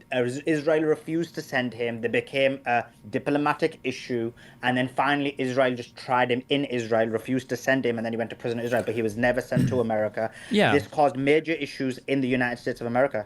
So I'm looking at this, and it looks like the extradition between Israel and the United States seems like it started in, I think it was 2002. But at this time, Israel didn't have an extradition agreement with the United States. This happened in '97. That's not right, Destiny. Look at the academic papers. The extradition treaty, I believe, they didn't have it before. Then it was changed in 1970 something. Or I can't remember the exact year, but it was quite late on this. But just check it. Everyone's Google Samuel Shinbin extradition. I put it in the nest. Solomon, I posted it in the nest for you. Yeah, you see the last two paragraphs. It was in '97. It was in Maryland. It's a well-known case. Academic papers are written on this. The fact that it actually caused diplomatic issues between the U.S. and Israel because basically America was basically exposed as being basically weak. Destiny, I think the main thing here. Look. We can get in the weeds with a bunch of this stuff, but the reality is this, man. They have undue influence on our politics. They have undue influence in media representation. They have undue influence on social media platforms with censorship, etc. There's just a bunch of influence here that's unchecked, man. I mean, I know that's great, but I understand. I'm sympathetic towards that point of view, but you understand that when I start to push on particulars, every single thing falls apart. Then it means that it probably all feels like a conspiracy theory, right? Here's the thing. No. And here's the thing. Literally, Joa, we gave you an example of them not extraditing with the guys that got indicted by the Department of Justice, and then I'm looking at the Shinbin guy, and it seems like he wasn't, but it seems like at the time they didn't have that agreement, and there was a huge issue because people were like, wait, what the fuck? We need to extradite this dude. We're supposed to be friends, and then they redid their extradition stuff, so now we're able to extradite people. Yeah. Well, we'll see if they actually pull through on it and bring them in. Well, but I linked you 3 examples of people that had been extradited in the past year and a half, I think. But there's also plenty of times where they don't honor it as well. And I'm asking for one of those examples. One example of that. Who's one example of a person? I put another example in the nest. CBS is reporting 60 cases. Wait, just give me one. I just want one example. Okay. Well, they're talking I'm trying about to 60. tell you, I U.S. can give you Israeli one specific. Joa, U.S. Israeli citizens Baruch Ben Yosef and Ken. That's Fuchs, I guess that's how you say it. Hiding out in illegal Israeli settlements in the West Bank. Joe, just do me a solid. Put that link with the 60 people that they refuse to extradite in the thing, so Destiny has and he can refer to. Please put it in the nest. So Destiny, there's your example. And then as far as this whole nuclear thing, he just referenced it that we shouldn't even be giving them aid because apparently they violate this. You said this Nuclear Power Act, where can you go into more detail about that? 1961, what's it called? Joa? Yeah, sorry, I was looking for the link or the other thing. Yeah. Yeah, there's there's a law that I put in the nest, which is the Foreign Assistance Act of 1961. There's two amendments to it. One is called the Symington Act, which says specifically the amendment stipulates that the United States cannot provide economic or military assistance to any country that delivers or receives nuclear enrichment or reprocesses technology without International Atomic Agency energy safeguards. We don't know because we've been recused of investigating whether they have nuclear missiles or not. Engages in the transfer of nuclear weapon technology without adhering to the Nuclear Nonproliferation Treaty Agreement, which is the one I was talking about they're in violation of as well. Then there's also another amendment, which is the Glenn Amendment, which basically stipulates we are restricted from funding any further aid to countries that possess nuclear weapons. So both those amendments in the Foreign Assistance Act and the fact that they're breaking the Nuclear Proliferation Treaty show they are not abiding. We are not allowed to fund them, period. And we know they have it. And that's why even recently, in the very beginning of the war, when one of the guys in the government said we should just nuke Gaza, he was kind of told, whoa, don't say that. That was Amichai Eliyahu, the heritage minister, and he did it twice, by the way. He did it twice, and then they said, don't do that. Why? Because in doing that, you're admitting you have nuclear weapons, and then America can't fund them. And that's the very same thing that they are sanctioning Iran over as well. By the way, what message hold on, everybody. Myron, Everybody Hold on.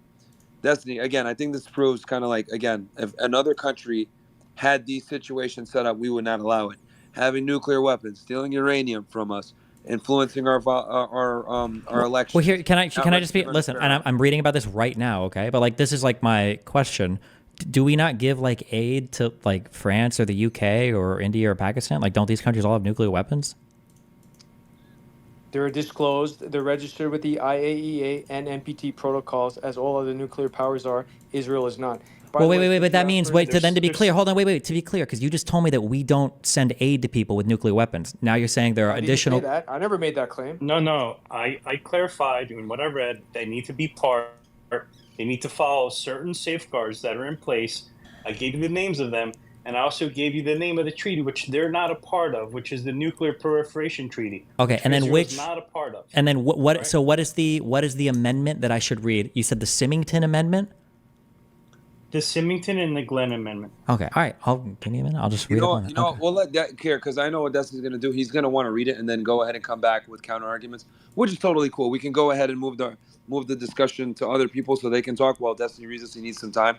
Myron, I put up in the nest the most grievous example of where the FBI actually put up a $1 million award to bring back the killer of O'Day. This was a crime committed in California, and the two perpetrators, two Zionist extremists, Baruch Ben Yosef and Keith Fuchs, they're hiding out in West Bank settlements, and the FBI's put up a $1 million for their return. And the awareness has been made all the way up to Prime Minister Benjamin Netanyahu, who, like so many Israeli figures, has dutifully stonewalled inquisitors. They refuse to honor the request to extradite these two suspected criminals. All right, fair enough. I think we've established that, and I know Destiny's reading through the nuclear thing right now. We can go ahead and go to some hands here, but let some people come up and talk or whatever while Destiny reads that. Make it fair. Here, IV, True Teller, I'll let you guys kind of get it going with the hands, and Suleiman, I'm going to step away from the phone real quick. Sure. IV, you're close, so go ahead. Yeah, I mean, I found a few cases, Destiny, but also someone was saying something about like laws. There's 1954 extradition law, which was amended in 1999 to allow, but there are conditions that Israelis can demand. Like it has to be dual criminality. It has to be a crime in Israel and in the U.S. or whichever country. They have to guarantee a free trial, and they can serve their sentence in Israel if they get convicted. So there are strict things. And then one of the cases was Meyer Lansky, who was significant in organized crime. He actually was not allowed to be extradited to the U.S. Only after returning voluntarily. He had to face trial in the U.S. Okay. So just on a quick thing, first of all, you only need to give me one. I don't know why you guys keep trying to give me like 4 or 5 or 6. Just give me one and I'll look into it. So just looking at the amendment on this Foreign Assistance Act. So it seems like we provide foreign assistance to Israel, India, and Pakistan, who all don't abide by the treaties, I guess, that would be required in the Symington Agreement or the amendment, and then the other amendment as well. But apparently in the United States, the president is able to offer waivers to countries if he wants for whatever reason. So it seems like of those 3 countries, we provide foreign assistance, even though they have nuclear programs that don't adhere to this. But Destiny, in order to offer a waiver, they would have to admit that they have nuclear weapons. I don't think that's true. I don't think that's not always true for a waiver. Israel practices what's called nuclear ambiguity. They will not confirm, deny, or discuss that they have weapons. That's what they've done consistently. That's fine, but I'm just saying that like you could have a waiver without. It's not like you're asking for a pardon, right? Where you have to like admit guilt to a crime. You could have a waiver. That waiver needs to be filed, Destiny. That's the thing. The waiver needs to be filed, and I guarantee you, the American people are not going to stand for an American who waives a restriction. And after announcing that Israel has nuclear weapons, we send aid to India and Pakistan. Do you acknowledge that they both have nuclear weapons? Part of the pact. I'm going to look up what you just said. Okay. I'm pretty sure they're part of the pact, but I'll look it up. Gotcha. And guys, while Destiny's looking up this stuff, I just want to say current events. Like, for example, you have Kim.com being extradited. It took several years for the U.S. to actually get Australia to finally play ball. New Zealand. You got, and the other thing is, didn't Trump just go on X literally a few days ago talking about how he finally was able to strong arm some Latin American countries into extraditing people? Countries all over the world. Dubai is a haven for criminals. So, it's an impossible standard. Just like Israel have absolutely no, this happens all over the world is what I keep saying. It sucks and it shouldn't happen, but it happens. And Kim.com's example isn't good because the New Zealand government was complicit and actually was trying to send him to the US, including the Prime Minister. And in reality, what happened was Kim.com sued, appealed and went to this final Supreme Court, I believe, or whatever their standard for the Supreme Court is. And then he lost just now, and hence why they're extraditing him. But it wasn't like the New Zealand government refused. They were literally trying to extradite him as well. Yeah, so and absolutely also right. that There has to was be deeply connected to the Hollywood lobby and the MPCC and Chris Cook. You got to look a bit Which are all Zios. Yeah. Well, yeah, it's government. It's what I'm saying is the copyright lobby, the MPAA, RIAA, right? They had SWAT teams before, like raiding grandmas, right? I'm a libertarian. I don't like any of that Who's stuff. this guy talking right now? I feel like I recognize the voice. You guys just happen to. I don't know how to see who the fuck is talking in this horrible format. Oh my God, I hate this. All of this is not just Jews. That's what you guys got to understand. All right, Greg, so I'd like to respond to that point. I put up in the nest something else. You can take a look.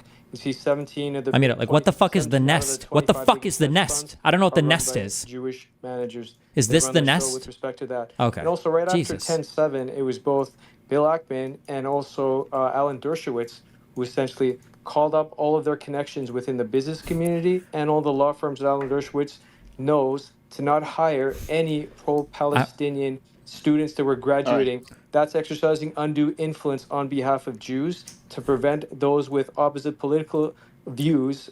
They're just passively. These are just people, members of committees that now cannot get jobs, and they've been ostracized now from the legal and business community. You have to link members of pro-Palestinian communities. Wouldn't you say that's undue influence, Destiny? No, wait. You have to link. Wait. Why are you linking pictures? Why are you linking pictures? Truth. I just want to apologize to Destiny for the name calling. That's it. Okay. He apologized for the name calling. Destiny, go ahead. Okay. I see this thing. Jews headed the Federal Reserve. Am I in the right nest, or is this the wrong nest? I hate Twitter Spaces. Oh wait, do I have to keep clicking to the right? Yeah, there's right and left.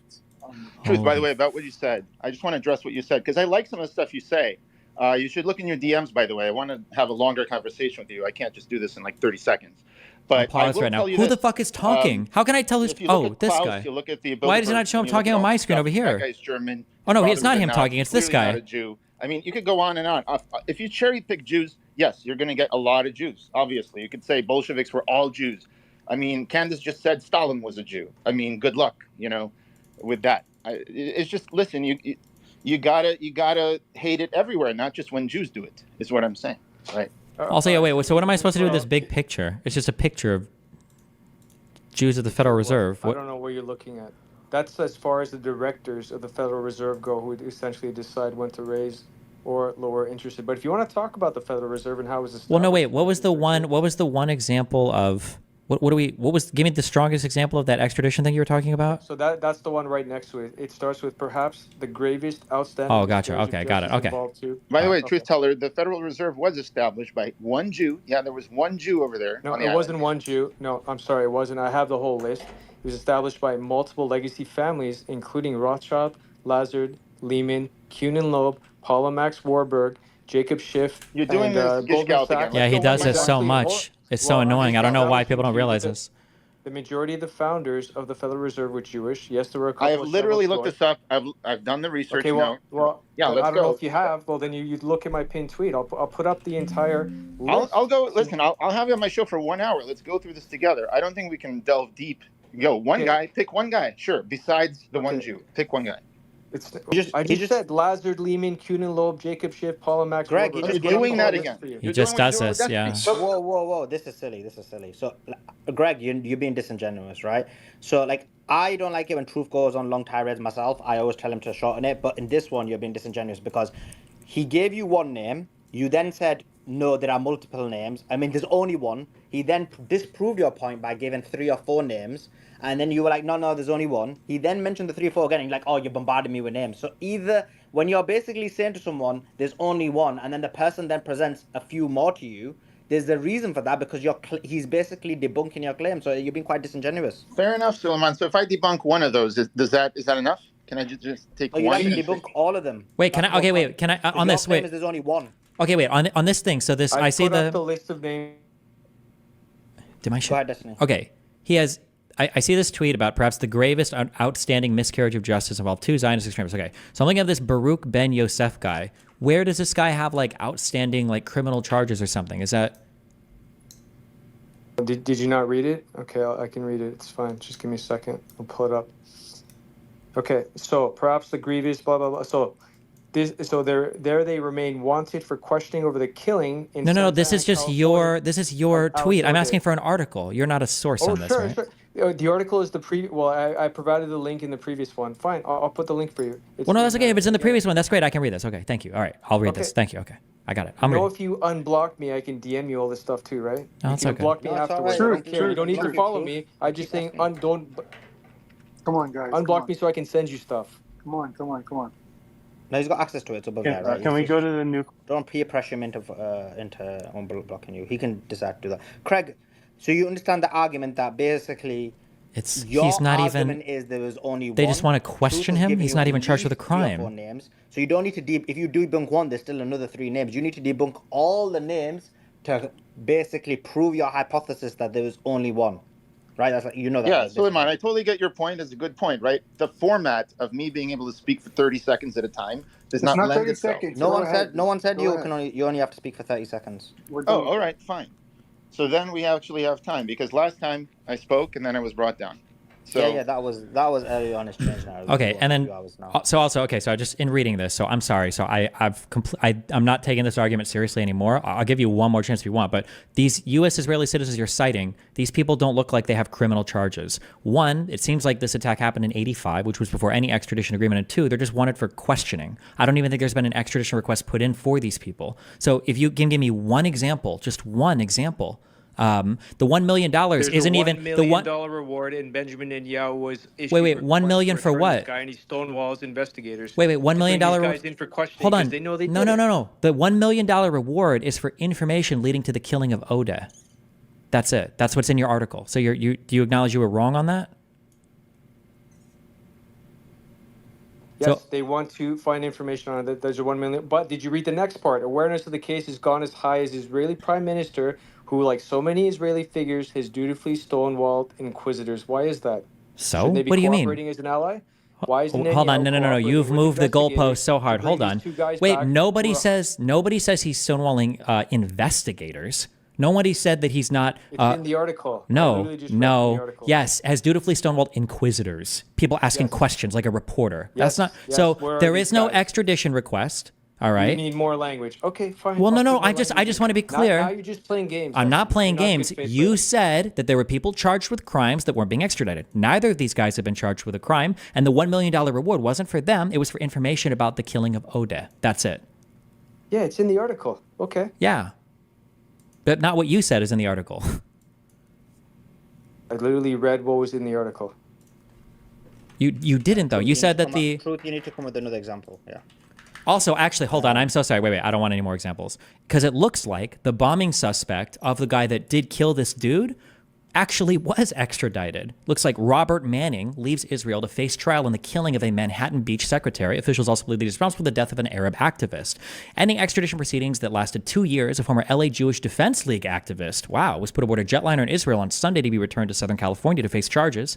The 1980 mail bombing death of, looks like of the Odeh, Alex M. Odeh, executive director of the Southern California. Yeah. So this is completely destroyed your argument. So, yeah, okay, I'm good on this. Destroyed what argument? They're still living freely in Israel. What are you looking at? Did you hear what Destiny said? I like to see a source there because he doesn't post anything. He's just saying it. Who do I send things to?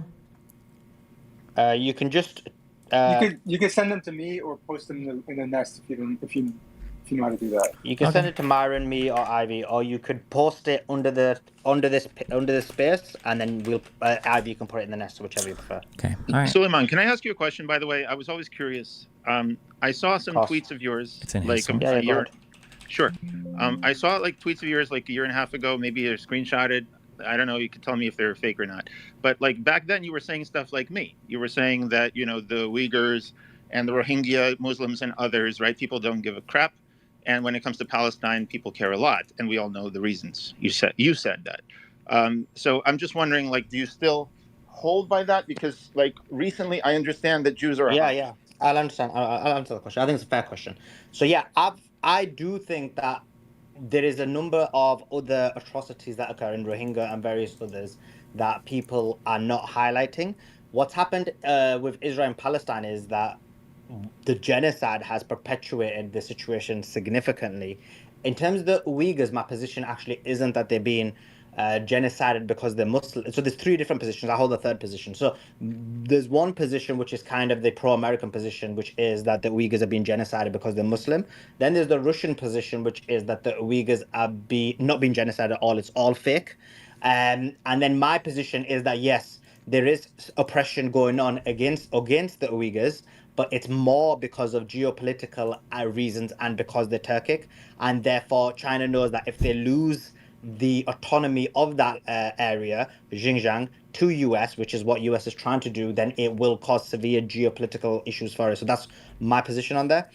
So yeah, I do think that, and I've always said that like there's a lot of Muslims a lot of people who do not highlight that enough. Yeah, I still hold that position.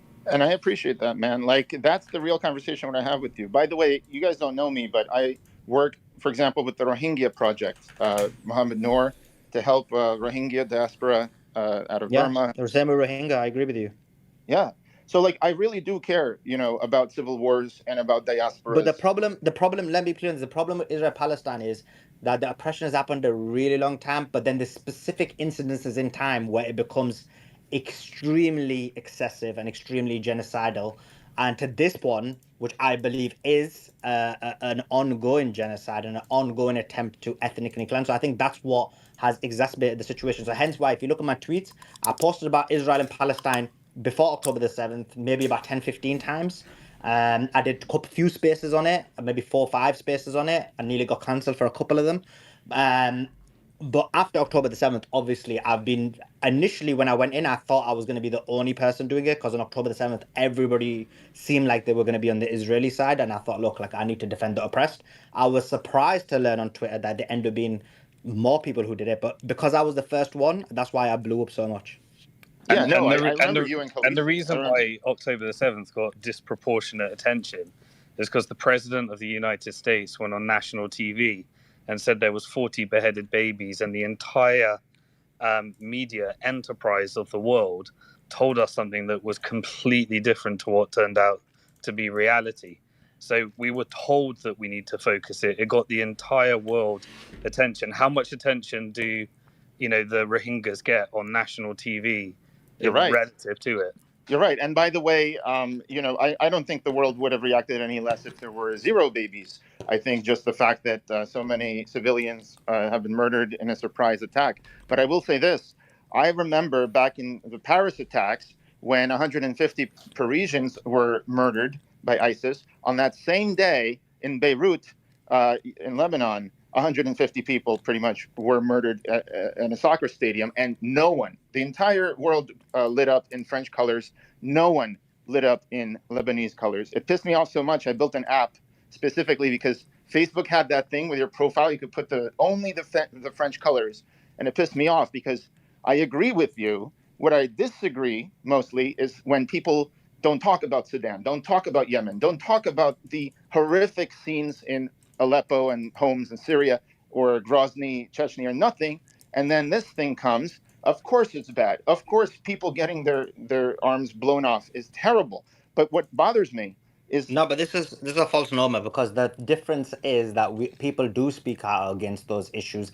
The difference here is that the mainstream media, the United States, and various other people are playing defense for what's going on. So in any other situation, it's like in ICC, the ICJ, we're going to take Russia to the ICJ, we're going to take various other countries to it. But when it comes to Israel, those laws aren't implemented. And actually, when you look at the defense of the genocidal acts of Israel and the defense that the West has, all it's done is delegitimize its position as basically being the moral compass of society. So I think Israel is basically, in their attack or in their genocide, is actually destroying Western civilization, the respect of the West in the entire world in terms of basically following those ethics. Now, I posted Destiny's evidence. He sent it to me. I've not read it myself, but I've posted it. It's in the Nest. So guys, do check that out. It's on the top. It is from the LA Times. So Destiny, if you want to tell everybody what that was, the bombing suspect. Okay, that's the extradition that did occur of Robert Manning. Suleiman, by the way, to your point, I agree with you, but where I disagree is I think, for example, Yemen, the famine was much larger, millions. And to your credit, by the way, to your credit, you posted about the famine in Sudan. I wish Myron would do it because he's from Sudan, but you did it. You actually posted about millions in Sudan facing famine. Here's my point. In And Yemen, just in terms of Yemen, also, like Andrew Tate is someone who's funding significant amount of money in terms of what's happening in Yemen as well. So there is there's not this singular thing that you're saying. There may be some people who are just singular, but vast majority of people actually speak out against any kind of oppression that's happening. Well, this is my question to you, Suleiman. This is my main question, right? I view every human life equal. And by the way, just to add to that, Greg, I literally was probably one of the few people who spoke out for basically the oppression of a Christian woman in Pakistan who was basically imprisoned. I believed falsely. I exposed that she was being imprisoned falsely for false claims of blasphemy. And I would like to say that I was quite monumental in terms of the exposes that I did to get her released. So I'm not someone who's like, oh, I'm just going to do it to back Muslims. I'm just going to... Any type of oppression that occurs, whether minor or small, I'll always be on the side of oppressed. Good. So will I. And this is what I'm trying to say to you. Yeah, so are you on the side of Palestine then? So where I disagree, Bro, this guy yaps so much. Oh my God, holy shit. So, Greg. Of course, you should see what I wrote on October 10th. I said Israel should not go into Gaza. I mean, it's right there. You could see what I wrote. And I've been trying to... I tried to get Greg. Cool. I can I appreciate your comments. I thought you was Io. Okay, on a quick thing, can Truth Teller admit that he was totally wrong to bring up this case? Truth Teller, this is like the worst. Truth Teller, do you want the tweet is in the Nest? Have you read it? No, I found him another case of Julius Carroll. No, I'm done. I'm sorry. I'm done looking at cases. I'm sorry. Truth, you need to... Anyway, the guy escaped prosecution and went to Israel, avoided prosecution for 19 years. I'm not... Hold on. I'm not going to play this game of debunking every single thing you send me over and over again. I need to hear you for... I'll look at it if you want, if you admit that you were completely wrong on this case. Completely wrong about what? The fact that Israeli Jews have committed pedophilia in the U.S. systematically? Now you're broadening the claim again because you don't want to give an example. That's the claim that was made. No. Yeah, that was the claim that was made, and I asked you for an example. I asked you for an example. I asked you for an example. Another example. Yeah, but I need you to admit the ones that I'm debunking. I debunked this one about Manning being extradited, this very specific case you gave me, that he was extradited to the United States to stand trial. Destiny, you want to admit you were wrong about the Celsius one now? I'll take a look. No, I haven't even... Everything I looked up to the Celsius one looked like you were wrong. What am I looking at for the Celsius one? Let's do the nuclear one since you did speak about that, right? I actually know Alex Machinsky, by the way, for the record. I don't like this. One second. One thing at a time. So, look, you have to be fair. Look, everybody knows, I debated Destiny. I disagree with him on a huge number of issues, probably almost all issues. I debated him twice, but you have to be fair, right? So you guys have given him cases. He's checked them and provided retorts. Truth, he's given you a case of Manning in the nest. You should read that and see if you can debunk his point or accept his point about that. Joe, you made a point about the Celsius, then you quickly moved to nuclear. I'll let one thing at a time. What's your point about Celsius case that you want Destiny to accept as being whatever? Well, Celsius, both Myron and Simon, who Simon knows more about it than anyone else, knows that he fled there and then was actually even funded by Netanyahu. Who? What's the to name? Open up his next scam. Simon, can you pronounce his name? I never remember how to say his name. No, to be exactly precise, S. Daniel Leone is the co-founder. Shalomi Daniel Leone, Newt Goldstein, and Alex Majinsky are the three co-founders of Celsius. Who's the one that did that fled to Israel and avoided extradition or whatever? That's the one I'm looking for. He's in Israel. I don't know exactly whether he fled, but he's in Israel. No, what's his name? What's his name? Oh, right. S. Daniel Leone. And then I think the S stands for Shalomi. Also, I just want to put a sense of proportion on this. We're talking about one guy. Like, I actually met Alex Mashinsky back in 2018 when I was starting my company. And let me tell you, crypto, the guys that started SafeMoon are, indicted. The guys, FTX guy is indicted. That guy's Jewish, by the way. There's a lot of guys that are indicted for crypto, okay? And Dubai is probably a bigger haven. Dubai is probably a bigger haven than Israel for those guys. But what I want to say is, why focus on one guy when millions of people, and this is where I want to just focus with Suleiman just for a moment, millions of people in Yemen. Why are we moving somewhere else? Go ahead, Truth Teller. Go ahead, man. Go ahead, sure. But yeah, sorry. Give me any crypto. I've been in Bitcoin since the beginning. I know every single case. So okay, just real quick, is the Daniel Leone guy, was he charged with a crime? No, he hasn't been charged with anything, but he committed the exact same crime. Okay, I got you. Okay, sorry, I'm not mad at you. Okay, that's fine. Okay, so then this Daniel Leone guy is not an example either then. So that case has been debunked now because this was brought up as an example of a guy who was fleeing extradition. He fled there. He hasn't been charged with a crime. No, to be fair, it's not fleeing. He's in Israel. Yeah. They both committed the same crime. Alex Majinsky is currently facing up to 115 years. S. Daniel Leone got nothing other than starting a new company with the largest customer being the Prime Minister's Office of Israel. Sure, but it sounds like he wasn't. I'm just giving you the precise information. Now do with that as you want. Okay, yeah, but I mean, so this has nothing to do with extradition or anything like that. It sounds like the guy was never charged with a crime. No, there's no extradition case. Yeah, his point is no extradition yet. No, his point is this: that basically this guy Leon or whatever his name is has escaped to Israel as a safe haven despite committing a crime. Now, there's not an extradition request, but hold on, wait. Did he escape to Israel? So his argument, Destiny, just to be clear, his argument isn't. Wait, real quick. Did he escape to Israel, or he's just Israel? Is he just Israeli? He partnered with Netanyahu. He is Israeli. Yeah. Okay, wait. So he's just Israeli. He didn't escape to Israel. He's an Israeli citizen. He's part of this business. That's the point. Definitely, you're missing the point. So there's one point which I think that you have a strong argument for, which is your debate between you and Truth, which is American request for extradition. The other argument is that Israel is being used as a safe haven by people who commit criminal acts and then escape there based on dual citizenship in order to make sure that they don't stand trial or basically face the consequences. I understand what you're saying. Him and his partner partook in the exact same act. His partner got what Simon said, 100 years. He escaped to Israel and benefited from being You keep saying escape to Israel. It sounds like he's just lived there his whole life. He's Israeli. Definitely, you got the wrong suspect. He's a dual citizen. The whole problem about dual citizen and right to return, Destiny. Yeah, he's a dual citizen, and it's unknown at which point he was in America and which point he was in Israel.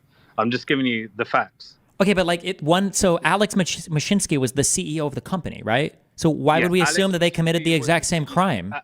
No, they both committed identical crime. They were both implicated in the exact same way.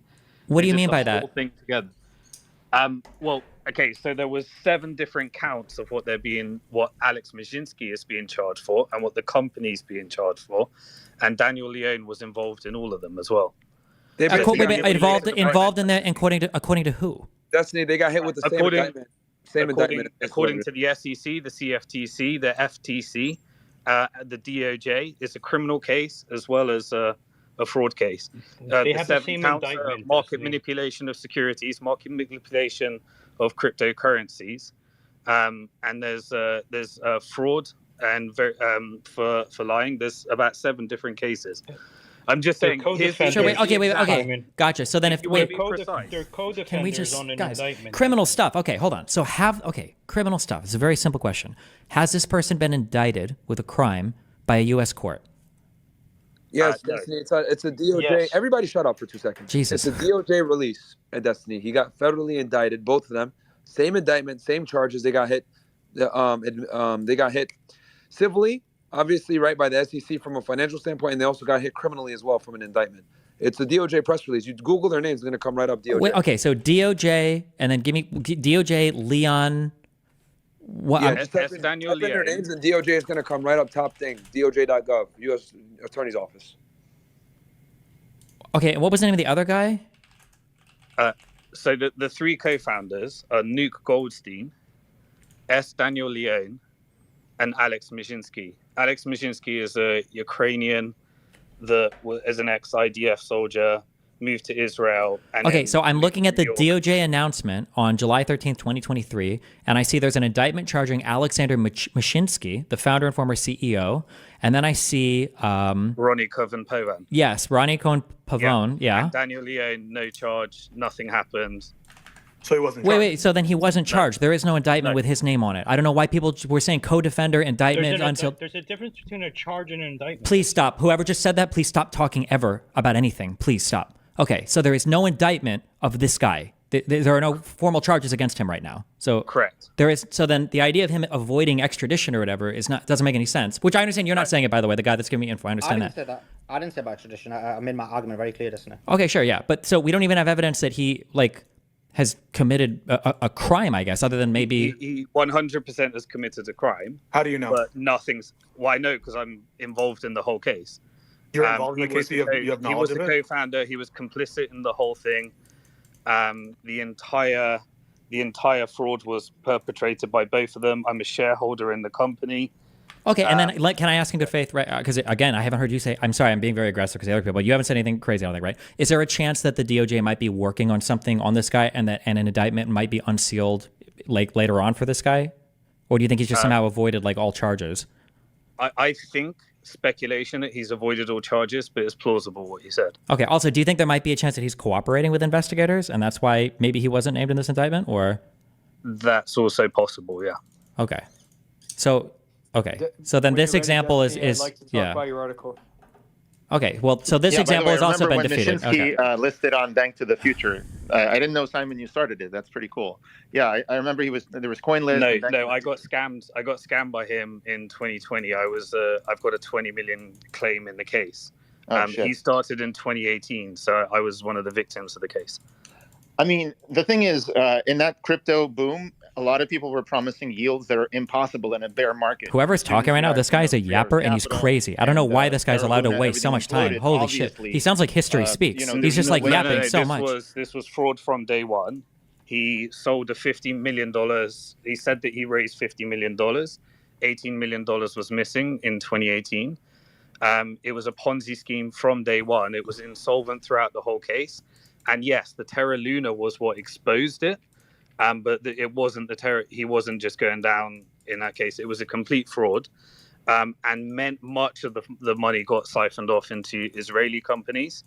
And there's deep connections between the co-founders that are now currently in business with the Prime Minister's Office of Israel. And one of the biggest cases of the loss of funds was from a company called Badger DAO. And Badger DAO was co-founded by family members of President Netanyahu. Well, that's definitely that sucks. Okay, so as a quick can I just add one more thing though? I'm in the crypto space, and he's I just remember saying the random Wild West shit. of This guy yaps 2018. so much. Oh my god! And the thing is, all of these things are pretty much zero-sum games. I know the guys from Everrise, the guys from SafeMoon, and a bunch of other ones. I don't know why this guy's allowed to talk. He must be friends with Soleimani or something. Basically indicted right now and facing charges. So my point is this: yeah, you can find Jews obviously among cryptocurrency schemes, but you can also find many other people. In fact, some good people like Pavel Durov that had to go to Dubai, and the SEC was after him, and he had to right now ton is growing, but he had to almost give back the money. So what I'm saying is, Well, I don't know what this has to do with all due respect with any of our arguments. I don't think anybody here is defending the whole crypto space. No, it's just focusing on Jews. I'm saying in any area, it's oh, there's the Jew, and this proves that Jews are I'm trying to say there's so many other people in that same space that are criminals, that this is not a pattern. They don't get to go escape to another country and avoid prosecution. Destiny, when you're ready, I'd like to discuss Dubai. Yeah, people. Sure, we can discuss the next thing. To be fair, the Celsius thing was defeated, but go ahead. I'd love to finish the nuclear thing, which is everyone butts in. I was talking about the nuclear thing, and then 5 people jump in. Go ahead, Joe. Everyone let Joe finish. Yeah, because Destiny, you mentioned India and you mentioned Pakistan. You're correct. They're not part of the treaty, and they did get funded. Here's why. Because in 2006, there was an act called the Hyde Act that was signed that allowed for Israel to get funded because they were found to use safe practices around their nuclear weapons. Pakistan, there was an agreement signed in 2009. I can give you the full name, which is the... I believe you. Okay. Because of the fact that because of the Afghan war and Pakistan became like a front line for them, U.S. had to lift the sanctions that they placed in 1998 in order for them to cooperate in helping with the Afghan offensive. Okay. Right? So then they allowed to fund them. With Israel, there is nothing that has been signed to allow them to get funding, although they are... Wait, I thought you just said the Hyde Act, or was that supposed to be for someone else? That was only for India. Oh, I'm sorry. I thought I heard you say Israel. They were found Israel. to use safe practices. So you're telling me that if I were to go and search for amendments for Israel funding on any of that, you're telling me I wouldn't find anything relating to that? You will not find anything. All right, I'll go search for it. I'll tell you even why. You can search, but I'll tell you why you won't find anything. Probably because Israel maintains a position of nuclear ambiguity, would be my guess. And also because the U.S. is a hypocritical country. Because sure. Okay. Also, for the truth teller guy. Okay. So what is your issue with what I sent you? So first of all, your article doesn't mention anything about those 2 suspects that are still hiding in Israel, Baruch Ben Yosef and Keith Fuchs. Well, those guys are still hiding. Well, So no, wait. They're not charged with any crimes. They're wanted for questioning, so they left. Wanted for questioning is not charged for a crime. That's not charged for a crime. Well, they're suspected of committing crimes. No, they're not. If they were a suspect of committing a crime, then they would have a charge. Your article doesn't even address these 2 guys. There's nothing to address. There's nothing to address.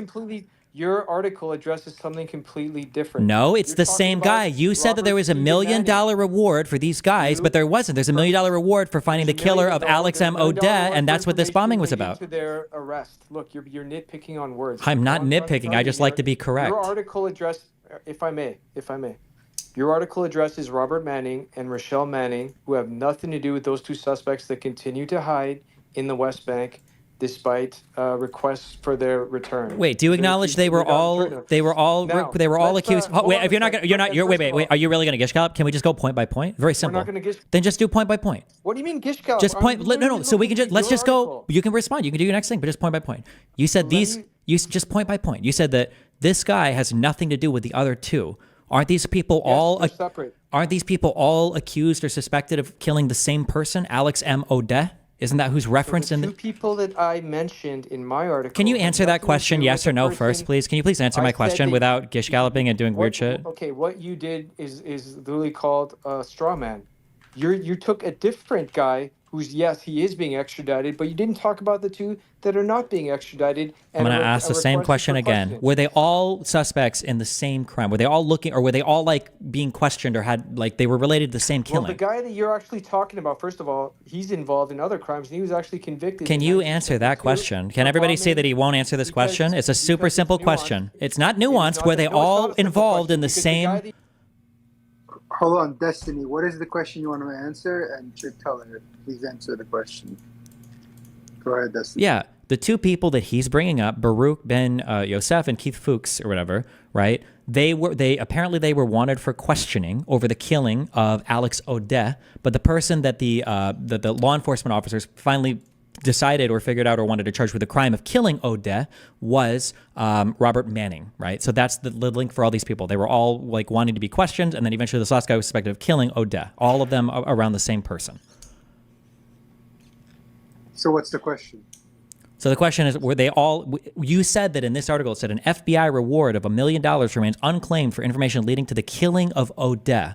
The person who killed him was, or at least the federal authorities believe it was, Robert Manning, who was extradited from Israel. It wasn't these two guys. It was Robert Manning, and he was extradited from Israel.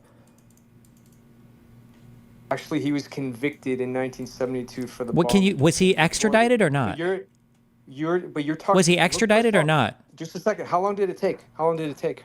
Doesn't He was matter. Convicted in 72. No, hold on. How long did it take? Tell me. What year was it? How many years did it take for him to be extradited? I think it was 2 or 3. Really? So you're saying it happened in 1974, 1975? Maybe you should check your dates again. You're looking Why at did a it take over 20 conviction years? date. A conviction date I'm is not looking the at same how as the long it took- extradition. how Yes, many you're looking at the years did it conviction take- date. How many years did it take to extradite him after he fled to Israel? I don't know if that was in the article. You tell me. How many? I want you to tell me. Read the article. Why should I do your homework for you? I already sent you, because the question wasn't how long it takes to Israel. The question was if he was extradited or not.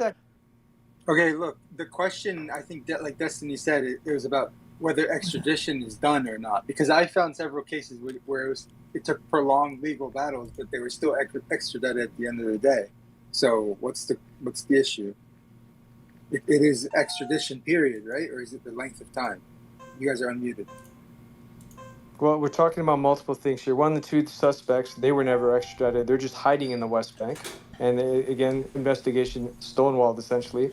He's talking That's not about true. a separate individual. Well, they haven't been returned, have they? No, Robert there is no Manning, yes, you're active correct. investigation that's Yes, been you are stonewalled. correct. You're lying. It appears in 1993. That's when this article is from. He will be extradited for a crime he committed over 20 years ago while he was hiding in Israel. Not exactly instant cooperation with our greatest ally, right? The federal authorities have also called Robert Stephen Manning, 41, a suspect in a 1985 bombing. If he was extradited in 93, okay. How is Now, it over when was 20 he years ago? convicted? Manning, who was convicted in a 72 bombing at the home, 1972 bombing at a home of an Arab activist in Hollywood, 1972 to 1993. So this guy was involved in multiple crimes.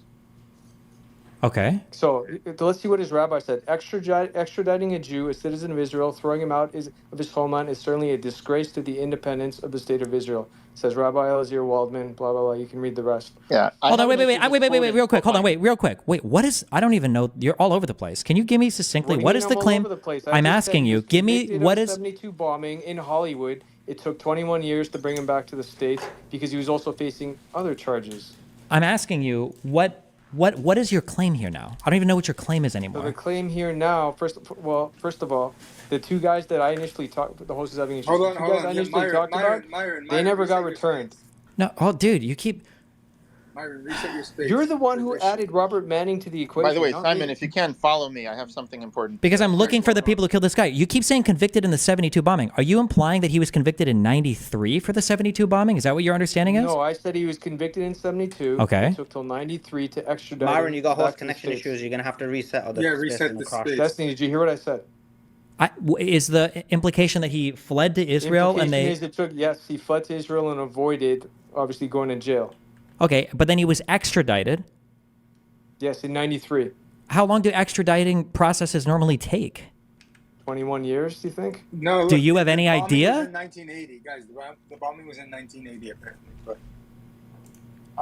it shouldn't take 13 years, right? But didn't you say, Destiny, they were investigating other people first, but then they No, he dropped keeps that? trying to sneak that in. It sounds like the police wanted to question two other people, but they were never charged with a crime or anything. That's not. Yeah, exactly. So what I'm saying is maybe that is why it took 13 years, I guess.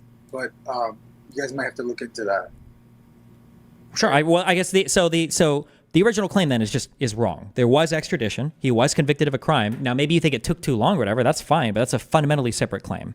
But my guess would be that extradition probably always takes a long time. That's my guess. These are probably really complicated international. That would be my guess. But you don't even. Do you know what the average time is for an extradition of a citizen? Okay, Destiny. he was convicted in 72, convicted, not charged, convicted. Yep, And I understand. And he didn't get extradited for 21 years. I don't think it should take that long. But what I'm Really, trying to how long okay, does it take? But you don't even know what the average time is, well, right? if it's your greatest ally, shouldn't it be quick? Do you think it should take 21 I years? could speak to this real quick before I Okay, go. please, A Myron, do. normal extradition shouldn't take that long. I mean, for example, I was able to go ahead and get a guy extradited from Turks and Caicos within a few months. It really depends on national relations, and for a country that's as close as they are with us, it should have been much sooner than that. 21 years is actually pretty ridiculous. But Why does it say at the head of this article, it says ending extradition proceedings that lasted 2 years? This makes it sound like it took 2 years to extradite him. That's probably when they put in the MLAT. So that is where there's confusion. Yeah. He was convicted in 72, but he was also accused of other charges and crimes committed in 85. Because there's Suleiman, can I ask you a going question on after here. this? Before So Destiny, that's where there's confusion. Hold on, so real it's not quick, me guys. creating the confusion Hold on. here. You're a truth teller. Chill, bro. You got to chill a little bit sometimes. What I'm saying is that it should have been much sooner than that. The reason why it took 2 years might have been that might have been when they formally put in the MLAT, which is a document that you put forward with the U.S. Attorney's Office to go ahead and get the process started. But 21 years, regardless, is still pretty ridiculous. Even 2 years, I'll be honest with you, is a very long time for an ally country. So, but anyway, guys, I'm going to go live here on Fed Reacts here in a second. I'm going to let you guys rock out in the space. I just want to let you guys know. So I'm going to be muted for like a while. So Sully and Ivy, if you guys can run it. But I don't want to end the space since I know you guys are having good dialogue here. So I'm just going to mute myself and you guys can rock out. Thanks, Myron. I appreciate it, Myron. Myron. The case of Jimmy Julius Caro as well, who fled in 2000. No, I'm not going to keep playing hopscotch with you. Like your points have been defeated. Yeah, you've been destroyed. You said that people were never extradited, and now you're saying, well, it took too long to extradite somebody. So it's not like you're not. I didn't say that. I said there were multiple cases involved with this one guy, and the two suspects that I also talked about, they were never extradited back. Okay, okay. Just as quick, because I'm taking off. You said again, you misstated this one more time. Do you acknowledge that they are not suspects? Why do you keep calling them suspects? Because they're wanted for questioning. That's not. Do you think that's a suspect in a crime? Well, why did they flee and why are they Stop. hiding in the West Can you Bank tell me why? Can you tell me? They could be go for any number of ways. Do you acknowledge that wanted for questioning and suspect in a crime? These are not the same thing. I see. So they're wanted for questioning. No. Do you acknowledge that? Yes or no? If you were wanted for a crime and you're why would somebody call? Why would the investigators call someone in if they're not suspects? For questioning? So then why would they leave if they have nothing to hide? Well, who says they didn't have anything to hide? Maybe they did have something to hide. Maybe they hold on. You don't know if they're you don't know if they're hiding. They could have left for any number of reasons. Maybe they are. Maybe yeah, there's the pivot. There's the pivot. You've been annihilated. Here's like a tip for your next debate. Bring some actual solid examples and don't expect people to jump through hoops disproving every single thing you say and then keep throwing more shit at the wall. But next time, thank you. I can feel stronger that Israel's a good country, I guess, because they actually do extradite their own and I wouldn't even expected it. So thank you, sir. I appreciate the free YouTube content. Peace. Jesus fucking Christ, dude. They're worse than the anti-vaxxers. Like how many like this guy, the Celsius dude was never fucking charged. These guys were apparently this dude was extradited for I don't even know which crime he was necessarily extradited for. Like holy fucking shit. And then it's like, okay, we'll do this. So what about these 20 names? Christ, I'm not gonna fact check every single retarded fucking point you bring. The funny thing is that I bet if we were to look, I bet I could probably find some better examples for him, right? The problem is he hangs out in a lot of like Nazi spaces and they all share the same fucking information. But I bet if we look, I bet we could actually Google search Israel refusal extradite felony USA.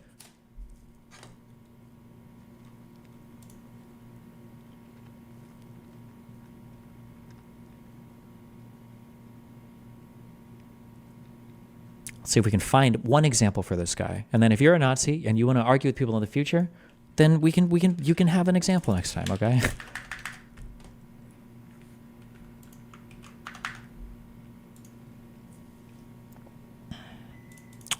The good life of criminals who flee to Israel. Let's see if these guys bring somebody up.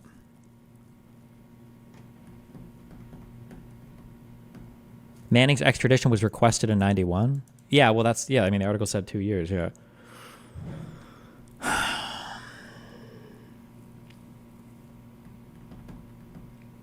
Do you think that scenario may have played out in reverse with an American committing a crime in Israel and fleeing to the U.S.? My guess is going to be that extraditing any national from a country is probably always going to be like a couple-year process. That'd be my guess. I could be wrong. That'd be my guess.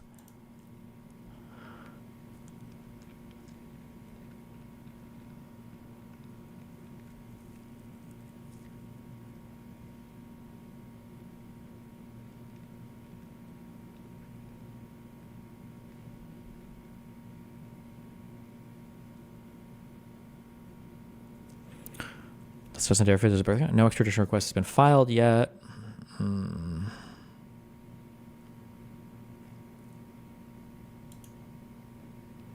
the past, France was in no hurry to extradite French criminals who committed crimes in Israel and escaped to France. If France asks for his extradition, it's clear. Oh, because France didn't do it either. Yeah, like nobody likes to extradite their own citizens to other countries. This is just a thing that like nobody likes to do. It's not special with Israel or the Jews. Like nobody wants to extradite their own. This isn't related to extradition, but like to the United States, like if the ICC, if the International Criminal Court would even arrest an American soldier, we would go to. Is The Hague in Amsterdam or is it in Denmark? Or not Amsterdam, but in the Netherlands.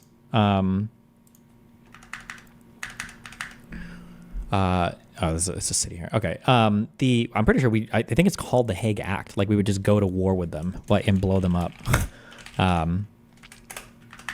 Literally.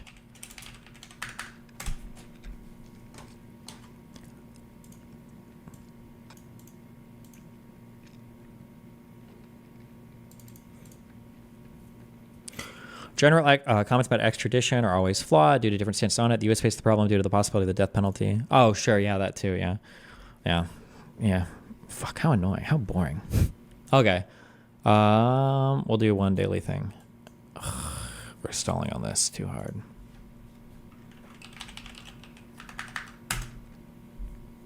Oh, the Hague Invasion Act?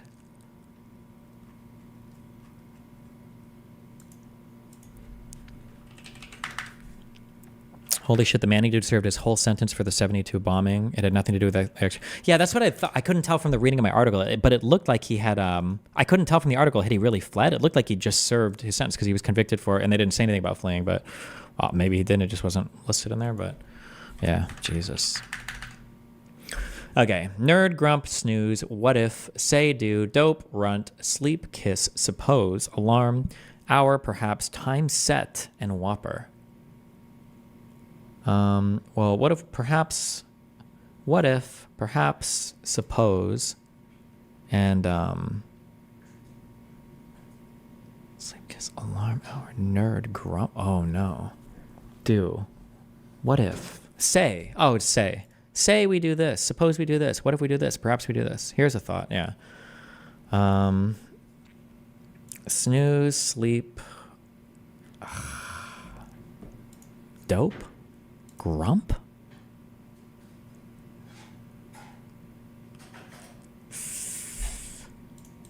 Things you can do with a clock or watch. We can set the time. We can put an alarm.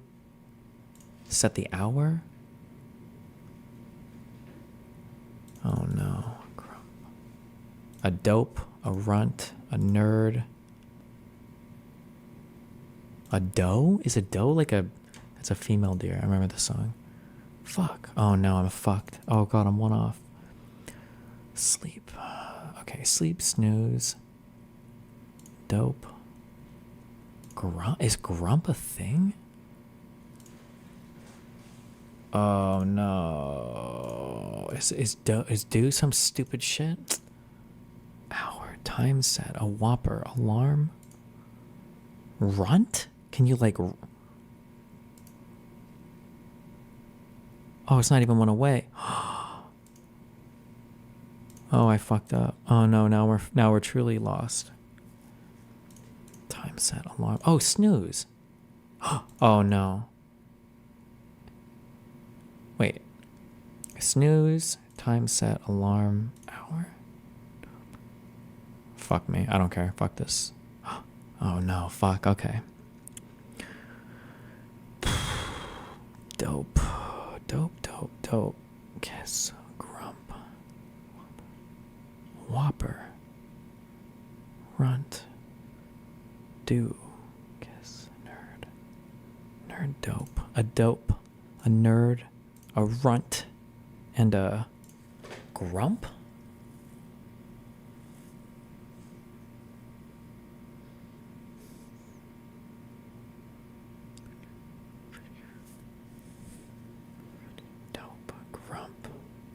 Do? Did I guess? Fuck me, I don't care. Ugh, when is this? Candy pieces?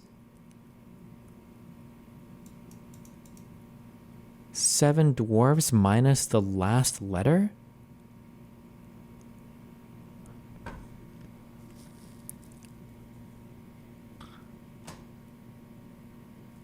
Kiss. You've got Hershey Kisses. You've got Nerds, Runts. Are Whoppers those nasty chocolate things? Ugh.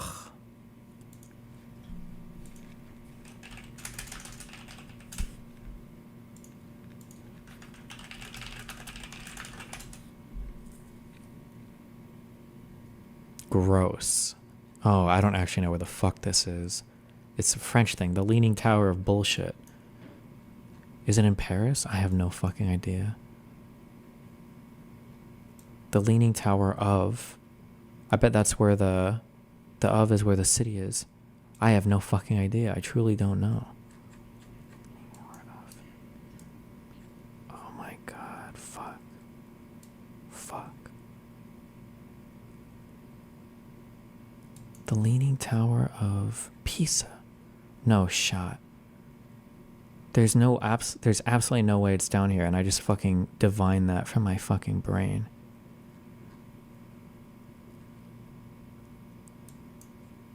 There's no shot. It's not here. It's up in France. It's in Paris.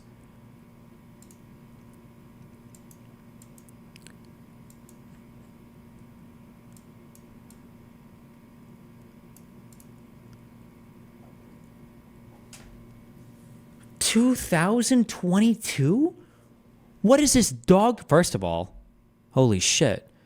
But what camera are we taking this on? I didn't even look for an Apple Watch. What camera are we taking this on that it looks so dog shit? What the fuck?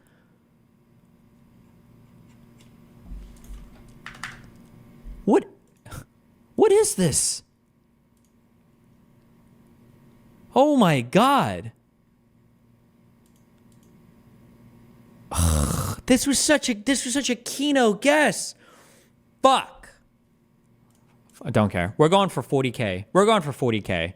We're going for 40K. Let's fucking go. I can feel it. The Kurja Koopa. Yes. My god. Oh my god. This is in... Oh, and we're absolutely... I know exactly where we are. My god. Munich. 36. Boom. Right here. There's an 8.5K one. Let's go. Let's go. Let's go. Let's fucking go. No. Okay, 1930. Finland?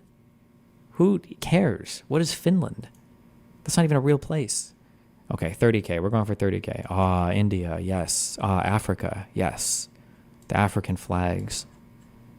And the year is 2000 and 2019. Yes. Oh, Zimbabwe. Mozambique. Zimbabwe. 2018. Let's go. Yes, let's go. Let's go.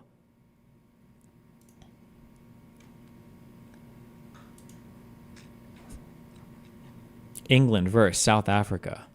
What do you think they're playing? Do you think they're in Africa, or do you think they're in South Africa or England? This looks pretty boring. I'm going to say South Africa. Fuck it. Let's do it. And the year is...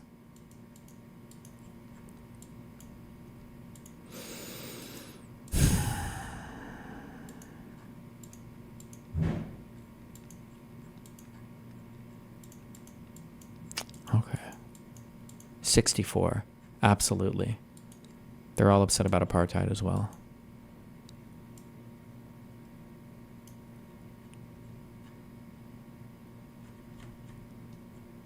Fuck.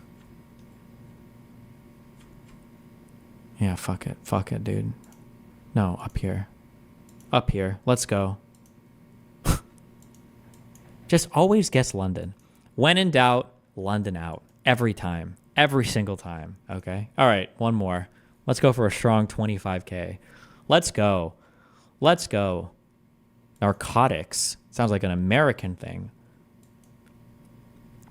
all persons not citizens of the U.S. and something possession of valid and not in possession of valid visas for crossing. Cards are advised against all. Is this like some fucking Ellis Island shit? I don't even know what the year for that was. Fuck. When was that? What? We're not up here. I don't even know where the fuck this was. Oh my god. All of our brain power.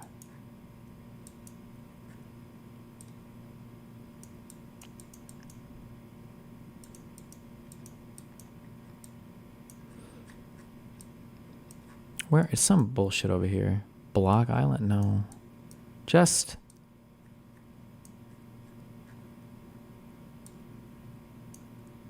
give me just find it for me.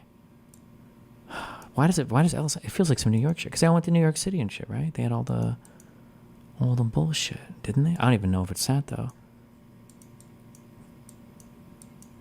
Yeah, fuck New York. Okay. All right. You know what? Just